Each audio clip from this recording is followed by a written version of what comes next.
ਸਾਂਝਾ ਟੀਵੀ ਦੇਖ ਰਹੇ ਸਾਰੇ ਹੀ ਪਰਿਵਾਰਾਂ ਨੂੰ ਬਲਜਿੰਦਰ ਕੌਰ ਵੱਲੋਂ ਪਿਆਰ ਸਹਿਤ ਸਤਿ ਸ਼੍ਰੀ ਅਕਾਲ ਤੇ ਜੀ ਆਇਆਂ ਨੂੰ ਤੁਹਾਨੂੰ ਸਾਡੇ ਲਾਈਵ ਟਾਕ ਸ਼ੋਅ ਵਿੱਚ। ਮੇਰਾ ਤੇ ਤੁਹਾਡਾ ਸਾਥ ਹਰ ਬੁੱਧਵਾਰ ਹੁੰਦਾ ਜੀ 7 ਵਜੇ ਤੋਂ ਲੈ ਕੇ 8 ਵਜੇ ਤੱਕ ਤੇ ਹਮੇਸ਼ਾ ਹੀ ਕੋਸ਼ਿਸ਼ ਕਰੀਦੀ ਆ ਕਿ ਅਸੀਂ ਅਹਿਮ ਮੁੱਦਿਆਂ ਤੇ ਤੁਹਾਡੇ ਨਾਲ ਗੱਲਬਾਤ ਕਰੀਏ ਤੇ ਬਹੁਤ ਸਾਰੀਆਂ ਸ਼ਖਸੀਅਤਾਂ ਸਾਡੇ ਰੂਬਰੂ ਹੁੰਦੀਆਂ ਰਹਿੰਦੀਆਂ ਨੇ ਤੇ ਖਾਸ ਤੌਰ ਦੇ ਉੱਤੇ ਸਾਡਾ ਅੱਜ ਸਾਥ ਦੇਣ ਦੇ ਲਈ ਸੀਨੀਅਰ ਜਰਨਲਿਸਟ ਕੁਲਦੀਪ ਸਿੰਘ ਜੀ ਆਏ ਨੇ ਤੇ ਖਾਸ ਮਹਿਮਾਨ ਵੀ ਅੱਗੇ ਚੱਲ ਕੇ ਸਾਡੇ ਨਾਲ ਸ਼ੋਅ ਦੇ ਵਿੱਚ ਸ਼ਿਰਕਤ ਕਰਨਗੇ ਜਿਹੜੇ ਕਿ ਪਟਿਆਲੇ ਤੋਂ ਸਾਡੇ ਨਾਲ ਬਹੁਤ ਹੀ ਮਹਾਨ ਸ਼ਖਸੀਅਤ ਆ। ਉਹਨਾਂ ਦੇ ਬਾਰੇ ਵੀ ਤੁਹਾਨੂੰ ਅਸੀਂ ਜ਼ਰੂਰ ਜਾਣਕਾਰੀ ਦੇਵਾਂਗੇ ਤੇ ਬਹੁਤ ਹੀ ਕੰਮ ਦੀਆਂ ਗੱਲਾਂ ਹੋਣ ਵਾਲੀਆਂ ਤੇ ਵਾਕਿਆ ਜਿਹੜੀਆਂ ਗੱਲਾਂ ਤੋਂ ਅਸੀਂ ਜਾਣੂ ਹੋਣਾ ਚਾਹੁੰਦੇ ਆ, ਸਾਨੂੰ ਜਿਨ੍ਹਾਂ ਨੂੰ ਜਾਣਨ ਦੀ ਲੋੜ ਆ ਉਹ ਗੱਲਾਂ ਕੀਤੀਆਂ ਜਾਣਗੀਆਂ। ਸੋ ਸਾਰੇ ਹੀ ਸਪਾਂਸਰਸ ਦਾ ਧੰਨਵਾਦ ਕਰਦੀ ਹਾਂ ਜਿਨ੍ਹਾਂ ਨੇ ਸਾਡਾ ਸਾਥ ਦਿੱਤਾ। ਤੁਹਾਡੇ ਹੋਣ ਦੇ ਕਰਕੇ ਹੀ ਅਸੀਂ ਤੁਹਾਡੇ ਰੂਬਰੂ ਹੁੰਦੇ ਆ, ਤੁਹਾਡੇ ਸਹਿਯੋਗ ਦੇ ਨਾਲ ਹੀ ਅਸੀਂ ਤੁਹਾਡੇ ਨਾਲ ਆ ਕੇ ਸਾਂਝ ਪਾਈਦੀ ਆ। ਸੋ ਪਹਿਲਾਂ ਤੇ ਜੀ ਆਏ ਕਹਿੰਦੇ ਆ ਕੁਲਦੀਪ ਸਿੰਘ ਜੀ ਹੁਣਾਂ ਨੂੰ ਤੇ ਉਸ ਤੋਂ ਬਾਅਦ ਅਸੀਂ ਇਹਨਾਂ ਦੇ ਕੋਲੋਂ ਹੀ ਆਪਣੇ ਜਿਹੜੇ ਸਾਡੇ ਅੱਜ ਖਾਸ ਮਹਿਮਾਨ ਆ ਉਹਨਾਂ ਦੀ ਇੰਟਰੋਡਕਸ਼ਨ ਲੈਂਦੇ ਆ ਤੇ ਉਹਨਾਂ ਦੇ ਨਾਲ ਅਸੀਂ ਅੱਜ ਪੰਜਾਬ ਦੀਆਂ ਖੁੱਲ੍ਹ ਕੇ ਗੱਲਾਂ ਕਰਦੇ ਆ ਕਿ ਕੀ ਹੋ ਰਿਹਾ ਸਾਡੇ ਪੰਜਾਬ ਦੇ ਵਿੱਚ, ਕਿਹਨਾਂ ਗੱਲਾਂ ਦਾ ਸਾਨੂੰ ਖਿਆਲ ਰੱਖਣਾ ਚਾਹੀਦਾ। ਸੋ ਕੁਲਦੀਪ ਸਿੰਘ ਜੀ ਜੀ ਆਇਆਂ ਨੂੰ ਜੀ ਤੁਹਾਨੂੰ ਸਾਡੇ ਸ਼ਾਮ ਦੇ ਸ਼ੋਅ 'ਚ ਸਤਿ ਸ਼੍ਰੀ ਅਕਾਲ ਜੀ। ਸਤਿ ਸ਼੍ਰੀ ਅਕਾਲ ਜੀ। ਸਮੂਹ ਦਰਸ਼ਕਾਂ ਨੂੰ ਅੱਜ ਦੇ ਇਸ ਵਿਸ਼ੇਸ਼ ਪ੍ਰੋਗਰਾਮ ਦੇ ਵਿੱਚ ਜੀ ਦਿਲ ਦੀਆਂ ਗਹਿਰਾਈਆਂ 'ਚੋਂ ਸਵਾਗਤ ਹੈ ਜੀ। ਅਸਲ ਦੇ ਵਿੱਚ ਅੱਜ ਸਵੇਰੇ ਜਦੋਂ ਖਬਰਾਂ ਸੁਣੀਆਂ ਕਿ ਪੰਜਾਬ ਤੋਂ 7 ਮੈਂਬਰੀ ਵਫਦ ਜਿਹੜਾ ਦਿੱਲੀ ਗਿਆ ਸੀ ਜੀ ਕਿਸਾਨਾਂ ਦਾ, ਉਹਨਾਂ ਨੂੰ ਰੰਗੇ ਹੱਥੀ ਵਾਪਸ ਮੁੜਨਾ ਪਿਆ ਜੀ। ਬਿਲਕੁਲ ਬੜੇ ਯਤਨ ਸਨ ਕਿ ਪਹਿਲਾ ਸੱਦਾ ਜਿਹੜਾ ਆਇਆ ਉਸ ਸੱਦੇ ਨੂੰ ਠੁਕਰਾ ਦਿੱਤਾ।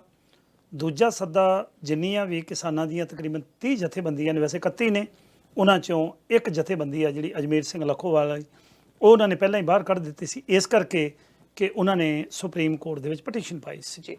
ਸਾਰਿਆਂ ਨੇ ਫੈਸਲਾ ਕਰਕੇ 7 ਮੈਂਬਰੀ ਕਮੇਟੀ ਬਣਾ ਕੇ ਕਿ ਕੇਂਦਰ ਦੇ ਖੇਤੀਬਾੜੀ ਮੰਤਰੀ ਜਾਂ ਫਿਰ ਪ੍ਰਧਾਨ ਮੰਤਰੀ ਨਾਲ ਜਾਂ ਭਾਜਪਾ ਦੇ ਕਿਸੇ ਵੱਡੇ ਨੇਤਾ ਨਾਲ ਗੱਲਬਾਤ ਹੋਏਗੀ।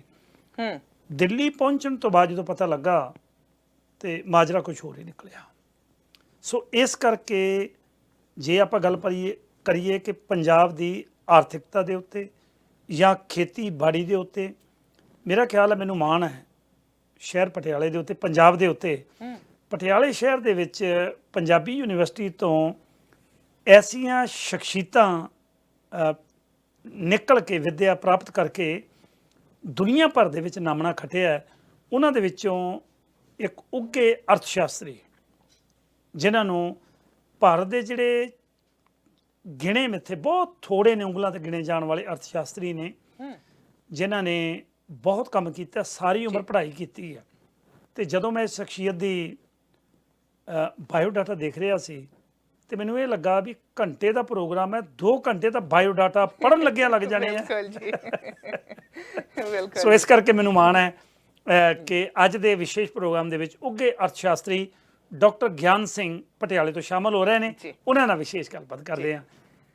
ਡਾਕਟਰ ਗਿਆਨ ਸਿੰਘ ਜੀ ਜੀ ਆਇਆਂ ਨੂੰ ਜੀ ਤੁਹਾਨੂੰ ਸਤਿ ਸ਼੍ਰੀ ਅਕਾਲ ਜੀ। ਸ਼ੁਕਰੀਆ ਜੀ ਤੁਹਾਡਾ, ਸਤਿ ਸ਼੍ਰੀ ਅਕਾਲ।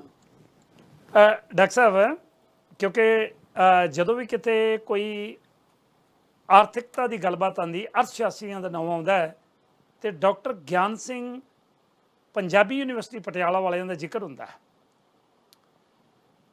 ਕੱਲ ਜਿਵੇਂ ਮੈਂ ਸ਼ੁਰੂ 'ਚ ਜ਼ਿਕਰ ਕੀਤਾ ਹੈ ਜੀ ਕਿ 7 ਮੈਂਬਰੀ ਵਫਦ ਹੈ ਜਿਹੜਾ ਉਹ ਦਿੱਲੀੋਂ ਵਾਪਸ ਆ ਗਿਆ। ਅਸੀਂ ਭਾਵੇਂ 7 ਸਮੁੰਦਰੋਂ ਪਾਰ ਆ ਕੇ ਵਧੀਆ ਵਸੇ ਹਾਂ, ਸੋਹਣੇ ਮੁਲਕਾਂ 'ਚ ਰਹਿ ਰਹੇ ਹਾਂ, ਵਾਧੂ ਖੁਸ਼ ਹਾਂ, ਪਰ ਉਸ ਵਤਨ ਦਾ ਤੇ ਉਸ ਮਿੱਟੀ ਦਾ ਜਿਹੜਾ ਪਿਆਰ ਹੈ ਉਹ ਵਾਰ-ਵਾਰ ਸਾਨੂੰ ਉੱਥੇ ਦੀ ਜਿਹੜੀਆਂ ਯਾਦਾਂ ਨੇ ਉਹ ਚੇਤੇ ਕਰਾਉਂਦਾ ਹੈ ਕਿ ਸਾਡਾ ਪੰਜਾਬ ਦਾ ਕਿਸਾਨ ਜਿਹੜਾ ਜ਼ਿਆਦਾਤਰ ਭਾਰਤ ਦੇ ਲੋਕਾਂ ਨੂੰ ਖਾਣ ਵਾਸਤੇ ਅੰਨ ਪੈਦਾ ਕਰਕੇ ਦਿੰਦਾ ਹੈ, ਉਹ ਆਪ ਖੁਦ ਭੁੱਖਾ ਮਰ ਰਿਹਾ। ਤੁਹਾਡੀਆਂ ਲਿਖੀਆਂ ਹੋਈਆਂ ਕਿਤਾਬਾਂ, ਤੁਹਾਡੇ ਜਿਹੜੇ ਪੜ੍ਹਾਏ ਹੋਏ ਵਿਦਿਆਰਥੀ ਨੇ, ਕਿਉਂਕਿ ਤੁਹਾਡੀਆਂ ਬੜੀਆਂ ਵੱਡੀਆਂ ਪ੍ਰਾਪਤੀਆਂ ਨੇ, ਤੁਹਾਡਾ ਇੱਕ ਨਾਮ ਹੈ, ਉਹਦਾ ਦੁਨੀਆ ਭਰ ਦੇ ਵਿੱਚ ਜ਼ਿਕਰ ਹੁੰਦਾ ਹੈ। ਇਸ ਜਿਹੜਾ ਆਰਡੀਨੈਂਸ ਦੇ ਰਾਹੀਂ ਬਿੱਲ ਪਾਸ ਕੀਤਾ ਗਿਆ, 3 ਬਿੱਲ ਨੇ। ਪਹਿਲਾਂ ਸ਼ੁਰੂ ਦੇ ਵਿੱਚ ਮੈਂ ਇਹਨਾਂ 3 ਬਿੱਲਾਂ ਬਾਰੇ ਚਾਹੁੰਦਾ ਕਿ ਥੋੜ੍ਹੀ ਜਾਣਕਾਰੀ ਇਹਨਾਂ ਬਿੱਲਾਂ ਬਾਰੇ ਦਿਓ ਕਿ ਇਹ 3 ਬਿੱਲ ਸਾਡੀ ਕਿਸਾਨੀ ਜ਼ਿੰਦਗੀ ਨੂੰ ਤੇ ਆਮ ਜ਼ਿੰਦਗੀ ਨੂੰ ਕਿਵੇਂ ਇਫੈਕਟ ਕਰ ਰਹੇ ਨੇ, ਇਹਦੇ ਉੱਤੇ ਥੋੜ੍ਹਾ ਜਿਹਾ ਚਾਨਣਾ ਪਾਓ ਜੀ। ਪਹਿਲਾਂ ਇਹ ਕੁਲਦੀਪ ਸਿੰਘ ਜੀ ਤੇ ਬਲਜਿੰਦਰ ਬੇਟਾ, ਗੱਲ ਇਹ ਹੈ ਕਿ ਮੇਰਾ ਨਾਂ ਬਹੁਤ ਵੱਡਾ ਨਹੀਂ, ਮੇਰੇ ਜਿੰਮੇ ਸਮਾਜ ਦਾ ਬਹੁਤ ਜ਼ਿਆਦਾ ਕਰਜ਼ਾ ਹੈ। ਉਸ ਕਰਜ਼ੇ ਚੋਂ ਇੱਕ ਛੋਟਾ ਜਿਹਾ ਪਿੰਨ ਪੁਆਇੰਟ ਜਿੰਨਾ ਮੈਂ ਵਾਪਸ ਦੇਣ ਦੀ ਕੋਸ਼ਿਸ਼ ਕਰਦਾ, ਤੇ ਉਹ ਮੈਨੂੰ ਲੱਗਦਾ ਕਿ ਮੇਰੀ ਡਿਊਟੀ ਹੈ ਕਿ ਸਮਾਜ ਨੇ ਮੈਨੂੰ ਬਹੁਤ ਆਜ਼ਾਦ ਦਿੱਤਾ ਹੈਗਾ ਜੀ। ਗੱਲ ਹੈ ਕਿ ਉਹਨਾਂ ਤਿੰਨਾਂ ਤੇ ਆਉਣ ਤੋਂ ਪਹਿਲਾਂ ਗੱਲ ਆਪਾਂ ਦੇਖ ਲਈਏ ਕਿ ਉਹ ਜਿਹੜਾ ਤੁਸੀਂ ਕਿਹਾ ਕੋਈ ਟਰਮ ਵਰਤੀ ਆ, ਪਰ ਮੈਨੂੰ ਲੱਗਦਾ ਕਿ ਉਹਨਾਂ ਨੂੰ ਬਰੰਗ ਕਰਕੇ ਮੋੜ ਦਿੱਤਾ ਗਿਆ। ਜਿਹੜੇ ਸੱਤ ਮੈਂਬਰੀ ਬਾਸ ਸੀ ਜੀ, ਦਰਅਸਲ ਇਹ 31 ਜਥੇਬੰਦੀਆਂ, 31 ਚੋਂ ਇੱਕ ਤਾਂ ਸੁਪਰੀਮ ਕੋਰਟ 'ਚ ਜਾਣ ਕਰਕੇ ਇਹਨਾਂ ਨੇ ਬੇਦਖਲ ਕਰਤੀ। ਇੱਕ ਜਥੇਬੰਦੀ ਆਈ ਨਹੀਂ ਸੀ, 29 ਜਥੇਬੰਦੀਆਂ ਦੇ ਨੁਮਾਇੰਦੇ ਆਏ ਸੀ, ਪਰ ਗੱਲਬਾਤ ਕਰਨ ਲਈ ਸਿਰਫ 7 ਬੰਦੇ ਗਏ ਸੀ ਚੁਣੇ। ਇਹ ਪਹਿਲਾਂ ਵੀ ਬਾਰ-ਬਾਰ ਜਿੰਨੀ ਟੈਲੀਵਿਜ਼ਨ ਤੇ ਡਿਸਕਸ਼ਨ ਹੁੰਦੀ ਰਹੀ ਜਾਂ ਪਬਲਿਕ ਦੇ ਵਿੱਚ ਹੋਰ ਜਗ੍ਹਾ ਕੋਈ ਗੱਲ ਚੱਲਦੀ ਰਹੀ, ਭਾਰਤੀ ਜਨਤਾ ਪਾਰਟੀ ਦੇ ਜਿੰਨੇ ਵੀ ਨੁਮਾਇੰਦੇ ਪੰਜਾਬ ਦੇ ਲੈਵਲ ਤੇ ਜਾਂ ਉਸ ਤੋਂ ਬਾਹਰ, ਉਹ ਸਾਰੇ ਹੀ ਕਹਿੰਦੇ ਰਹੇ ਵੀ ਕਿਸਾਨ ਇੱਕ ਵਾਰੀ ਹਾਂ ਕਰਨ, ਅਸੀਂ ਜਾ ਕੇ ਪ੍ਰਾਈਮ ਮਿਨਿਸਟਰ ਨਾਲ ਗੱਲ ਕਰਾਉਂਦੇ ਹਾਂ, ਅਸੀਂ ਐਗਰੀਕਲਚਰ ਮਿਨਿਸਟਰ ਨਾਲ ਗੱਲ ਕਰਾਉਂਦੇ ਹਾਂ, ਅਸੀਂ ਸਾਰੇ ਤੁਹਾਡੇ ਜਿਹੜਾ ਗੱਲ ਕਰਦੇ ਹਾਂ। ਤੇ ਇਹਨਾਂ ਨੇ ਸਿਰਫ 7 ਬੰਦੇ ਉਹ ਚੋਂ ਆਪਦੇ ਲਏ ਤਾਂ ਕਿ ਗੱਲ ਠੀਕ ਢੰਗ ਨਾਲ ਹੋ ਜਾਵੇ। ਜਦੋਂ 7 ਬੰਦੇ ਗਏ, ਪਹਿਲੀ ਵਾਰੀ ਇਹਨਾਂ ਨੂੰ ਸੀ ਕਿ ਵੀ ਸਿਰਫ ਤੁਹਾਨੂੰ ਦੱਸਿਆ ਜਾਊਗਾ ਕਿ ਬਿੱਲ ਕੀ ਨੇ। ਇਹ ਬੰਦੇ ਅਕਸਰ ਇਹ ਕਹਿੰਦੇ ਨੇ ਕਿ ਸਾਡਾ 30 ਤੋਂ ਲੈ ਕੇ 50 ਸਾਲ ਤੱਕ ਦਾ ਐਕਸਪੀਰੀਅੰਸ ਹੈਗਾ ਐਗਰੀਕਲਚਰ ਦਾ, ਸਾਨੂੰ ਸਾਰੀਆਂ ਗੱਲਾਂ ਦਾ ਪਤਾ। ਤੁਹਾਡਾ ਜਿਹੜਾ ਆਰਡੀਨੈਂਸ ਸੀ, ਹੁਣ ਬਿੱਲ ਨੇ ਤੇ ਐਕਟ ਬਣਾਤੇ, ਉਹਨਾਂ ਬਾਰੇ ਅਸੀਂ ਚੰਗੀ ਤਰ੍ਹਾਂ ਸਮਝਦੇ ਹਾਂ। ਪਰ ਜਿਹੜੀ ਗੱਲ ਹੈ ਕਿ ਉਹਨਾਂ ਨੂੰ ਸਮਝਣ ਦੀ ਲੋੜ ਨਹੀਂ, ਗੱਲ ਹੈ ਕਿ ਆਪਾਂ ਕਿਵੇਂ ਗੱਲ ਨੂੰ ਠੀਕ ਕਰਨਾ ਹੈਗਾ। ਇਹ ਠੀਕ ਕਰਨ ਲਈ ਜਿਹੜੀ ਗੱਲ ਸੀ, ਇਹ ਉੱਥੇ ਗਏ, ਪਰ ਜਦੋਂ ਇਹ ਗਏ, ਇਹਨਾਂ ਦੇ ਦੱਸਣ ਮੁਤਾਬਕ ਜਿੰਨੇ ਮੀਡੀਆ ਰਿਪੋਰਟਸ ਹੈ ਜਾਂ ਜਿਹੜੇ ਕੁਛ ਇੱਕ ਨਾਲ ਮੇਰੀ ਗੱਲ ਹੋਈ ਹੈ ਕਿ ਉੱਥੇ ਸਿਰਫ ਇੱਕ ਐਗਰੀਕਲਚਰ ਸੈਕਟਰੀ ਸੀ, ਤੇ ਜਦ ਇਹਨਾਂ ਨੇ ਉਹਨਾਂ ਨਾਲ ਗੱਲ ਕੀਤੀ ਮਿਨਿਸਟਰ, ਉਹ ਕਹਿੰਦੇ ਮਿਨਿਸਟਰ ਨਹੀਂ ਹੈਗਾ, ਤੇ ਕਿਹਾ ਮਿਨਿਸਟਰ ਬਾਅਦ ਦੁਪਹਿਰ ਮਿਲੂਗਾ, ਇਹ ਕਹਿੰਦੇ ਮਿਨਿਸਟਰ ਨੇ ਨਹੀਂ ਆਉਣਾ, ਕਿਸੇ ਹੋਰ ਨੇ ਨਹੀਂ ਆਉਣਾ। ਇਹ ਕਹਿੰਦੇ ਵੀ ਤੁਸੀਂ ਜਿਹੜੀ ਗੱਲ ਆਪਾਂ ਕਰਾਂਗੇ ਇਹ ਉਹਦੇ ਤੇ ਨੈਗੋਸ਼ੀਏਟ ਕਰ ਸਕੋਗੇ? ਉਹ ਕਹਿੰਦੇ ਨਹੀਂ, ਅਸੀਂ ਤਾਂ ਇੰਪਲੀਮੈਂਟ ਕਰਨ ਵਾਲੇ ਆ, ਨੈਗੋਸ਼ੀਏਸ਼ਨ ਤਾਂ ਮਿਨਿਸਟਰ ਦੇ ਲੈਵਲ ਤੇ ਹੁੰਦੀ ਹੈ। ਫਿਰ ਇਹਨਾਂ ਨੇ ਕਿਹਾ ਵੀ ਜਿਹੜੇ ਤੁਹਾਡੇ ਮਿਨਿਸਟਰਾਂ ਦਾ ਇੱਕ ਜੱਥਾ ਪੰਜਾਬ 'ਚ ਭੇਜਿਆ ਹੈ ਲੋਕਾਂ ਨੂੰ ਦੱਸਣ ਲਈ ਕਿ ਬਿੱਲ ਚੰਗੇ ਨੇ, ਇਹ ਉਹਦਾ ਅੱਜ ਪੰਜਾਬ 'ਚ ਫਿਰ ਰਿਹਾ, ਫਿਰ ਸਾਨੂੰ ਇੱਥੇ ਕਿਉਂ ਬੁਲਾਉਣਾ ਸੀ? ਫਿਰ ਤਾਂ ਅਸੀਂ ਪੰਜਾਬ ਸੀ, ਉਹ ਸਾਡੇ ਕੋਲ ਆ ਜਾਂਦੇ, ਉੱਥੇ ਹੀ ਗੱਲ ਕਰ ਲੈਣੀ ਸੀ। ਸੋ ਉੱਥੋਂ ਇਹ ਵਾਕਆਊਟ ਕੀਤਾ, ਤੇ ਪ੍ਰੋਟੈਸਟ ਦੇ ਵਿੱਚ ਜਿਹੜਾ ਇਹਨਾਂ ਨੂੰ ਲੈਟਰ ਭੇਜੇ ਗਏ ਸੀ ਉਹਦੀਆਂ ਕਾਪੀਆਂ ਸੀ, ਇਹ ਇਹਨਾਂ ਨੇ ਪਾੜ ਕੇ ਸਿੱਟੀਆਂ, ਧਰਨੇ ਤੇ ਬੈਠੇ, ਇਹ ਬਾਕੀ ਮੀਡੀਆ ਨਾਲ ਗੱਲਬਾਤ ਕੀਤੀ ਤੇ ਮੁੜ ਕੇ ਉਹਦਾ ਪੰਜਾਬ ਆ ਗਏ, ਤੇ ਅੱਜ ਇੱਕ ਮੀਟਿੰਗ ਕਰ ਰਹੇ ਨੇ। ਜਿਹੜਾ ਅਗਲਾ ਐਕਸ਼ਨ ਹੈ ਉਹ ਉਹਦੇ ਬਾਰੇ ਡਿਸਾਈਡ ਕਰਨਗੇ ਜੀ। ਓਕੇ, ਹੁਣ ਤਿੰਨੇ ਬਿੱਲਾਂ ਬਾਰੇ ਜੇ ਕਹਾਂ ਮੈਂ ਬਰੀਫਲੀ ਦੱਸ ਸਕਦਾ ਹੈ। ਹਾਂ ਜੀ, ਬਰੀਫਲੀ ਥੋੜਾ ਦੱਸੋ ਜੀ ਤਿੰਨਾਂ ਬਿੱਲਾਂ ਬਾਰੇ। ਇਹ 3 ਆਰਡੀਨੈਂਸ ਸੀ, ਫਿਰ 3 ਬਿੱਲ ਸੀ, ਫਿਰ 3 ਐਕਟ ਬਣੇ ਨੇ ਜੀ। ਬਹੁਤ ਹੀ ਸੰਖੇਪ ਦੇ ਵਿੱਚ ਇੱਕ ਜਿਹੜਾ ਐਕਟ ਬਣਿਆ ਉਹ ਹੈਗਾ ਕਿ ਜਿਹੜੀ APMC ਮੰਡੀਆਂ ਨੇ ਉਹਨੂੰ ਨਿੱਜੀ ਮੰਡੀਆਂ ਉਹਦੇ ਬਰਾਬਰ ਖੜੀਆਂ ਕਰ ਦਿੱਤੀਆਂ ਜਾਣ। ਤੇ ਉਹਦੀ ਇੱਕ ਸਮੱਸਿਆ ਕਿ ਜਿਹੜੀਆਂ ਹੁਣ APMC ਮੰਡੀਆਂ ਨੇ ਉਹਦੇ ਵਿੱਚ ਐਗਰੀਕਲਚਰ ਮਾਰਕੀਟਿੰਗ ਬੋਰਡ ਦੀ ਫੀਸ ਹੈ, ਰੂਰਲ ਏਰੀਆ ਡਿਵੈਲਪਮੈਂਟ ਹੈ, ਤੇ ਆੜ੍ਹਤੀਆਂ ਦੀ ਫੀਸ ਹੈ, ਤੇ ਉਹ ਤੇ ਜਿਹੜੀ ਲੇਬਰ ਡਿਪੈਂਡੈਂਟ ਹੈ, ਜਿਸ ਤਰ੍ਹਾਂ ਪੱਲੇਦਾਰ ਨੇ ਤੇ ਟਰਾਂਸਪੋਰਟਰ ਨੇ, ਕੋਈ ਚਾਹ ਦੀ ਫੜੀ ਲਾਈ ਖੜਾ ਹੈ, ਕੋਈ ਹੋਰ ਹੈ, ਉਹਨਾਂ ਦਾ ਸਾਰਾ ਇਹਦੇ ਕਾਰੋਬਾਰ ਨਿਰਭਰ ਹੈ। ਆੜ੍ਹਤੀ ਸਮੇਤ ਇਹ ਤਕਰੀਬਨ 8.5% ਦਾ ਖਰਚਾ ਪੈਂਦਾ ਹੈ, 3% rural area development agriculture marketing fees ਤੇ 2.5% ਆੜ੍ਹਤੀਏ ਦਾ, ਤੇ ਮਾੜਾ ਮੋਟਾ ਕੋਈ ਹੋਰ ਲੇਬਰ ਦਾ ਜਾਂ ਕੋਈ ਹੋਰ ਸੈਸ ਪੈ ਜਾਵੇ, ਉਹ ਇਸ ਤਰ੍ਹਾਂ ਦਾ ਹੈਗਾ। ਤੇ ਉਹ ਸਾਰਾ ਕੁਝ ਉਹਦੇ ਖਰੀਦਦਾਰ ਤੇ ਪੈਂਦੇ ਨੇ ਖਰਚੇ ਜੀ। ਤੇ ਜਦੋਂ ਹੁਣ ਜਿਹੜੀ ਇਹ ਨਿੱਜੀ ਮੰਡੀਆਂ ਦੀ ਗੱਲ ਕਰਦੇ ਨੇ, ਉਹ 'ਚ ਕਿਹਾ ਇਹ ਗਿਆ ਕਿ ਜਿਹੜੀਆਂ ਨਿੱਜੀ ਮੰਡੀਆਂ ਹੋਣਗੀਆਂ ਇਹ APMC ਮੰਡੀਆਂ ਦੇ ਨਾਲ ਇੱਕ ਪਲੇਟਫਾਰਮ ਦੇਣਗੀਆਂ ਜਿੱਥੇ ਕਿਸਾਨਾਂ ਨੂੰ ਵੱਧ ਕੀਮਤਾਂ ਮਿਲਣਗੀਆਂ। ਓਕੇ, ਤੇ ਸੋਚਣ ਵਾਲੀ ਗੱਲ ਇਹ ਹੈ ਕਿ APMC ਮੰਡੀਆਂ ਦੇ ਵਿੱਚ ਪੰਜਾਬ, ਹਰਿਆਣਾ, ਵੈਸਟਰਨ ਉੱਤਰ ਪ੍ਰਦੇਸ਼ ਤੇ ਕੁਝ ਦੇਸ਼ ਦੇ ਹੋਰ ਭਾਗਾਂ 'ਚ ਜਿਹੜਾ ਹੈਗਾ ਉੱਥੇ minimum support prices at least wheat ਅਤੇ ਪੈਡੀ 'ਚ ਮਿਲਦੀਆਂ ਨੇ ਜੀ, ਪ੍ਰੋਕਿਉਰਮੈਂਟ ਹੈਗੀ। ਪਰ ਜਿਹੜੇ ਜਦੋਂ ਪ੍ਰਾਈਵੇਟ ਮੰਡੀਆਂ ਆ ਗਈਆਂ, ਜਿਹੜਾ ਮੰਡੀ ਦਾ ਅੰਦਰਲਾ ਖਰਚਾ ਪੈਂਦਾ ਹੈ, ਉਹ ਖਰਚਾ ਖਰੀਦਦਾਰਾਂ ਤੇ ਨਹੀਂ ਪੈਣਾ ਹੈਗਾ। ਜਦ ਉਹਨਾਂ ਦੇ ਖਰਚਾ ਨਹੀਂ ਪੈਣਾ ਹੈਗਾ ਤਾਂ ਮੰਨ ਲਓ ਕਿ 200 ਰੁਪਏ ਕੁਇੰਟਲ ਦਾ ਪੈ ਰਿਹਾ ਹੈ। ਜਿਹੜਾ ਕਿਸਾਨ ਹੈ, ਜਦੋਂ ਤੋਂ ਪੰਜਾਬ ਦੇ ਕਿਸਾਨ ਨੇ ਇਹ ਇੰਡੀਆ ਨੂੰ ਵੇਲ ਆਊਟ ਕੀਤਾ ਹੈ, ਜਦੋਂ ਠੂਠਾ ਫੜ ਕੇ ਇਹ ਬਾਹਰੋਂ ਅਸੀਂ ਅਨਾਜ ਮੰਗਵਾਉਂਦੇ ਸੀ, ਤੇ ਆਪਦੀ ਹੱਡ ਭੰਨਵੀਂ ਮਿਹਨਤ ਹੈ, ਨਾਲ ਖੇਤ ਮਜ਼ਦੂਰ ਹੈ, ਪਿੰਡੂ ਕਾਰੀਗਰ ਹੈ ਜੀ, ਧਰਤੀ ਜਿਹੜਾ ਪਾਣੀ ਹੈ, ਧਰਤੀ ਇਹਦੀ ਸਿਹਤ ਹੈ, ਸਾਰਾ ਕੁਝ ਵਿਗਾੜ ਕੇ ਜਦ ਤੋਂ ਇਹ ਜਿੰਨਾ ਦੇਖਣ ਜਾ ਰਿਹਾ ਕਿ ਇਹ ਇਧਰ ਨੂੰ ਜਿਹੜੇ ਚੱਲਦੇ ਵੱਲ ਉਹ ਪ੍ਰੋਕਿਉਰ ਕਰ ਰਹੇ ਨੇ ਉੱਥੋਂ। ਪਰ ਜੇ ਇਹ ਉਹਨੂੰ ਉਹਦੀ ਜਿਹੜੀ ਰੂਹ ਆ ਉਹ ਕਮਰਸ਼ੀਅਲ ਬਣਾ ਦਿੱਤੀ ਗਈ, ਕਿਉਂਕਿ ਨਿਊ ਐਗਰੀਕਲਚਰ ਟੈਕਨੋਲੋਜੀ ਦਾ ਜਿਹੜਾ ਪਲੰਦਾ ਹੈ ਉਹਦਾ ਮੋਟਿਵ ਸਿਰਫ ਪੈਸੇ ਕਮਾਉਣਾ ਹੈਗਾ, ਇਹ ਸੋਸ਼ਲਾਈਜੇਸ਼ਨ ਜਾਂ ਕਲਚਰਲ ਆਸਪੈਕਟ ਨਿੱਘੇ ਨਹੀਂ ਕਰਨਾ, ਉਹਨੂੰ ਤਗੜੇ ਨਹੀਂ ਕਰਨਾ। ਪਰ ਜਦੋਂ ਹੁਣ ਇਹ ਅੰਦਰਲੀ ਮੰਡੀ 'ਚ ਜਿੰਨਾ ਮਿਲਦਾ ਉਹਦੇ ਨਾਲੋਂ ਬਾਹਰਲੀ ਮੰਡੀ 'ਚ ਕੋਈ ਖਰਚਾ ਨਹੀਂ ਪੈਣਾ, ਵਪਾਰੀ ਫਾਰ ਦਾ ਟਾਈਮ ਬਿੰਗ 150 ਰੁਪਏ ਕੁਇੰਟਲ ਦਾ ਵੱਧ ਦੇ ਦੂਗਾ, ਕਿਉਂਕਿ ਕਿਸਾਨ ਕਮਰਸ਼ੀਅਲ ਹੋ ਗਿਆ, ਪ੍ਰੋਫਿਟ ਪਿੱਛੇ ਹੈ। ਉਹਨੂੰ ਮੈਂ ਇੱਕ ਸਰਵੇ ਕੀਤਾ ਸੀ ICSSR ਲਈ, ਉਹ 'ਚ ਅਸੀਂ ਦੇਖਿਆ ਸੀ ਕਿ ਸਿਰਫ 15 ਏਕੜ ਤੋਂ ਉੱਪਰ ਵਾਲੇ ਕਿਸਾਨ ਛੱਡ ਕੇ ਬਾਕੀ ਦੇ ਸਾਰੇ ਕਿਸਾਨ ਤੇ ਪੰਜਾਬ ਦੇ ਖੇਤ ਮਜ਼ਦੂਰ, ਉਹਨਾਂ ਸਿਰ ਇੰਨਾ ਕਰਜ਼ਾ ਹੈ ਕਿ ਉਹ 2 ਡੰਗ ਦੀ ਰੋਟੀ ਲਈ ਵੀ ਕਰਜ਼ਾ ਲੈਂਦੇ ਨੇ। ਉਹਨਾਂ ਨੇ ਕਰਜ਼ਾ ਮੋੜਨ ਦਾ ਇੱਕ ਪਾਸੇ ਰਹਿ ਗਿਆ। ਜਦੋਂ ਉਹਨਾਂ ਨੂੰ ਕੁਆਂਟਲ ਪਿੱਛੇ 150 ਰੁਪਏ ਵੱਧ ਮਿਲੂਗਾ, ਉਹ ਪ੍ਰਾਈਵੇਟ ਮੰਡੀਆਂ 'ਚ ਵੇਚਣਗੇ। ਜਦੋਂ ਪ੍ਰਾਈਵੇਟ ਮੰਡੀਆਂ 'ਚ ਵੇਚਣਗੇ ਤਾਂ ਜਿਹੜੀਆਂ APMC ਮੰਡੀਆਂ ਨੇ, ਜਦੋਂ ਰੂਰਲ ਏਰੀਆ ਡਿਵੈਲਪਮੈਂਟ, ਪੰਜਾਬ ਇੱਕੋ ਇੱਕ ਸਟੇਟ ਹੈ ਜਿੱਥੇ ਲਿੰਕ ਰੋਡਸ ਨਾਲ ਹਰੇਕ ਪਿੰਡ ਮੇਨ ਰੋਡ ਨਾਲ ਜੁੜਿਆ ਹੈ, ਤੇ ਨੈਟਵਰਕ ਐਗਰੀਕਲਚਰ ਮਾਰਕੀਟਿੰਗ ਬੋਰਡ ਦਾ ਸਾਡਾ ਐਕਸੈਪਸ਼ਨਲੀ ਵਧੀਆ ਹੈਗਾ।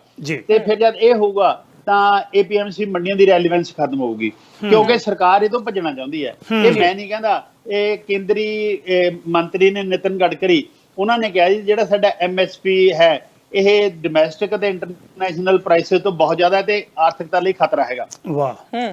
ਤੇ ਜਦੋਂ ਉਹ ਗੱਲ, ਤੇ ਫਿਰ ਮੋਰ ਓਵਰ ਇੱਕ ਕੇਂਦਰ ਸਰਕਾਰ ਨੇ, ਇਸੇ ਨੇ NDA ਫਸਟ ਨੇ ਇਹ ਕਮੇਟੀ ਅਪਾਇੰਟ ਕੀਤੀ, ਸ਼ਾਂਤਾ ਕੁਮਾਰ ਇਹਨਾਂ ਦੇ MP ਸੀ, ਉਹਦੀ ਚੇਅਰਮੈਨਸ਼ਿਪ ਥੱਲੇ। ਉਹਨੇ ਪਹਿਲਾਂ ਹੀ ਕਿਹਾ ਵੀ ਇਹਨਾਂ ਨੂੰ ਖਤਮ ਕਰ ਦਿੱਤਾ ਜਾਵੇ, MSP ਤੇ ਜਿਹੜੀ FCI ਹੈ ਉਹਨੂੰ ਵੀ ਤੋੜ ਦਿੱਤਾ ਜਾਵੇ। ਅਤੇ ਇਸ ਤੋਂ ਬਿਨਾਂ ਇਹ ਜਿਹੜਾ commission for agriculture cost and prices ਹੈ, ਉਹ ਟਾਈਮ ਐਂਡ ਅਗੇਨ ਜਿਹੜੀ ਪ੍ਰੋਕਿਉਰਮੈਂਟ ਹੈ ਉਹਨੂੰ PDS ਸਿਸਟਮ ਤੱਕ ਲਿਮਟ ਕਰਨ ਲਈ ਕਹਿ ਰਿਹਾ ਹੈ। ਪਰ ਉਹ ਵੀ ਜੇ ਡਾਇਰੈਕਟ ਬੈਂਕ ਟ੍ਰਾਂਸਫਰ ਸਕੀਮ ਲਿਆਂਦੀ, ਜਿਵੇਂ ਤੁਹਾਡੇ ਇੱਥੇ ਫੂਡ ਕੂਪਨ ਦਿੰਦੇ ਹੋਣਗੇ ਮੇਰੇ ਖਿਆਲ ਗਰੀਬਾਂ ਨੂੰ, ਜੇ ਉਹ ਦੇਣ ਲੱਗੇ ਫਿਰ ਉਹਦੀ ਪ੍ਰੋਕਿਉਰਮੈਂਟ ਵੀ ਰਹਿਣੀ, ਮੁੜ ਕੇ ਨਾ MSP ਰਹੂਗੀ। ਜੇ MSP ਰਹੂਗੀ, ਪੱਠ ਵਿਆਸ ਹੋਣਾ ਜਿਹੜਾ ਕੰਨਾਂ ਨੂੰ ਖਾਵੇ, ਇਹ ਉਦੋਂ ਕੀ ਕਰਾਉਣਾ ਜਿਹਦੇ ਪ੍ਰੋਕਿਉਰ ਹੀ ਨਹੀਂ ਹੋਣਾ। ਅੱਜ ਵੀ 23 ਫਸਲਾਂ ਦੀ MSP ਹੁੰਦੀ ਹੈ, ਸਿਰਫ 2 ਫਸਲਾਂ ਦੀ ਪ੍ਰੋਕਿਉਰਮੈਂਟ, ਉਹ ਵੀ ਥੋੜੇ ਜਿਹੇ ਏਰੀਆ 'ਚ ਹੁੰਦੀ ਹੈਗੀ। ਤੇ ਫਿਰ ਜਦੋਂ ਇਹ ਹੋਊਗਾ ਤਾਂ APMC ਮੰਡੀਆਂ ਖਤਮ ਹੋਣਗੀਆਂ, APMC ਮੰਡੀਆਂ ਖਤਮ ਹੋਣਗੀਆਂ, ਇਹ ਐਗਰੀਕਲਚਰ ਮਾਰਕੀਟਿੰਗ ਬੋਰਡ ਖਤਮ ਹੋਊਗਾ, ਸਾਡਾ ਨੈਟਵਰਕ ਖਤਮ ਹੋਊਗਾ।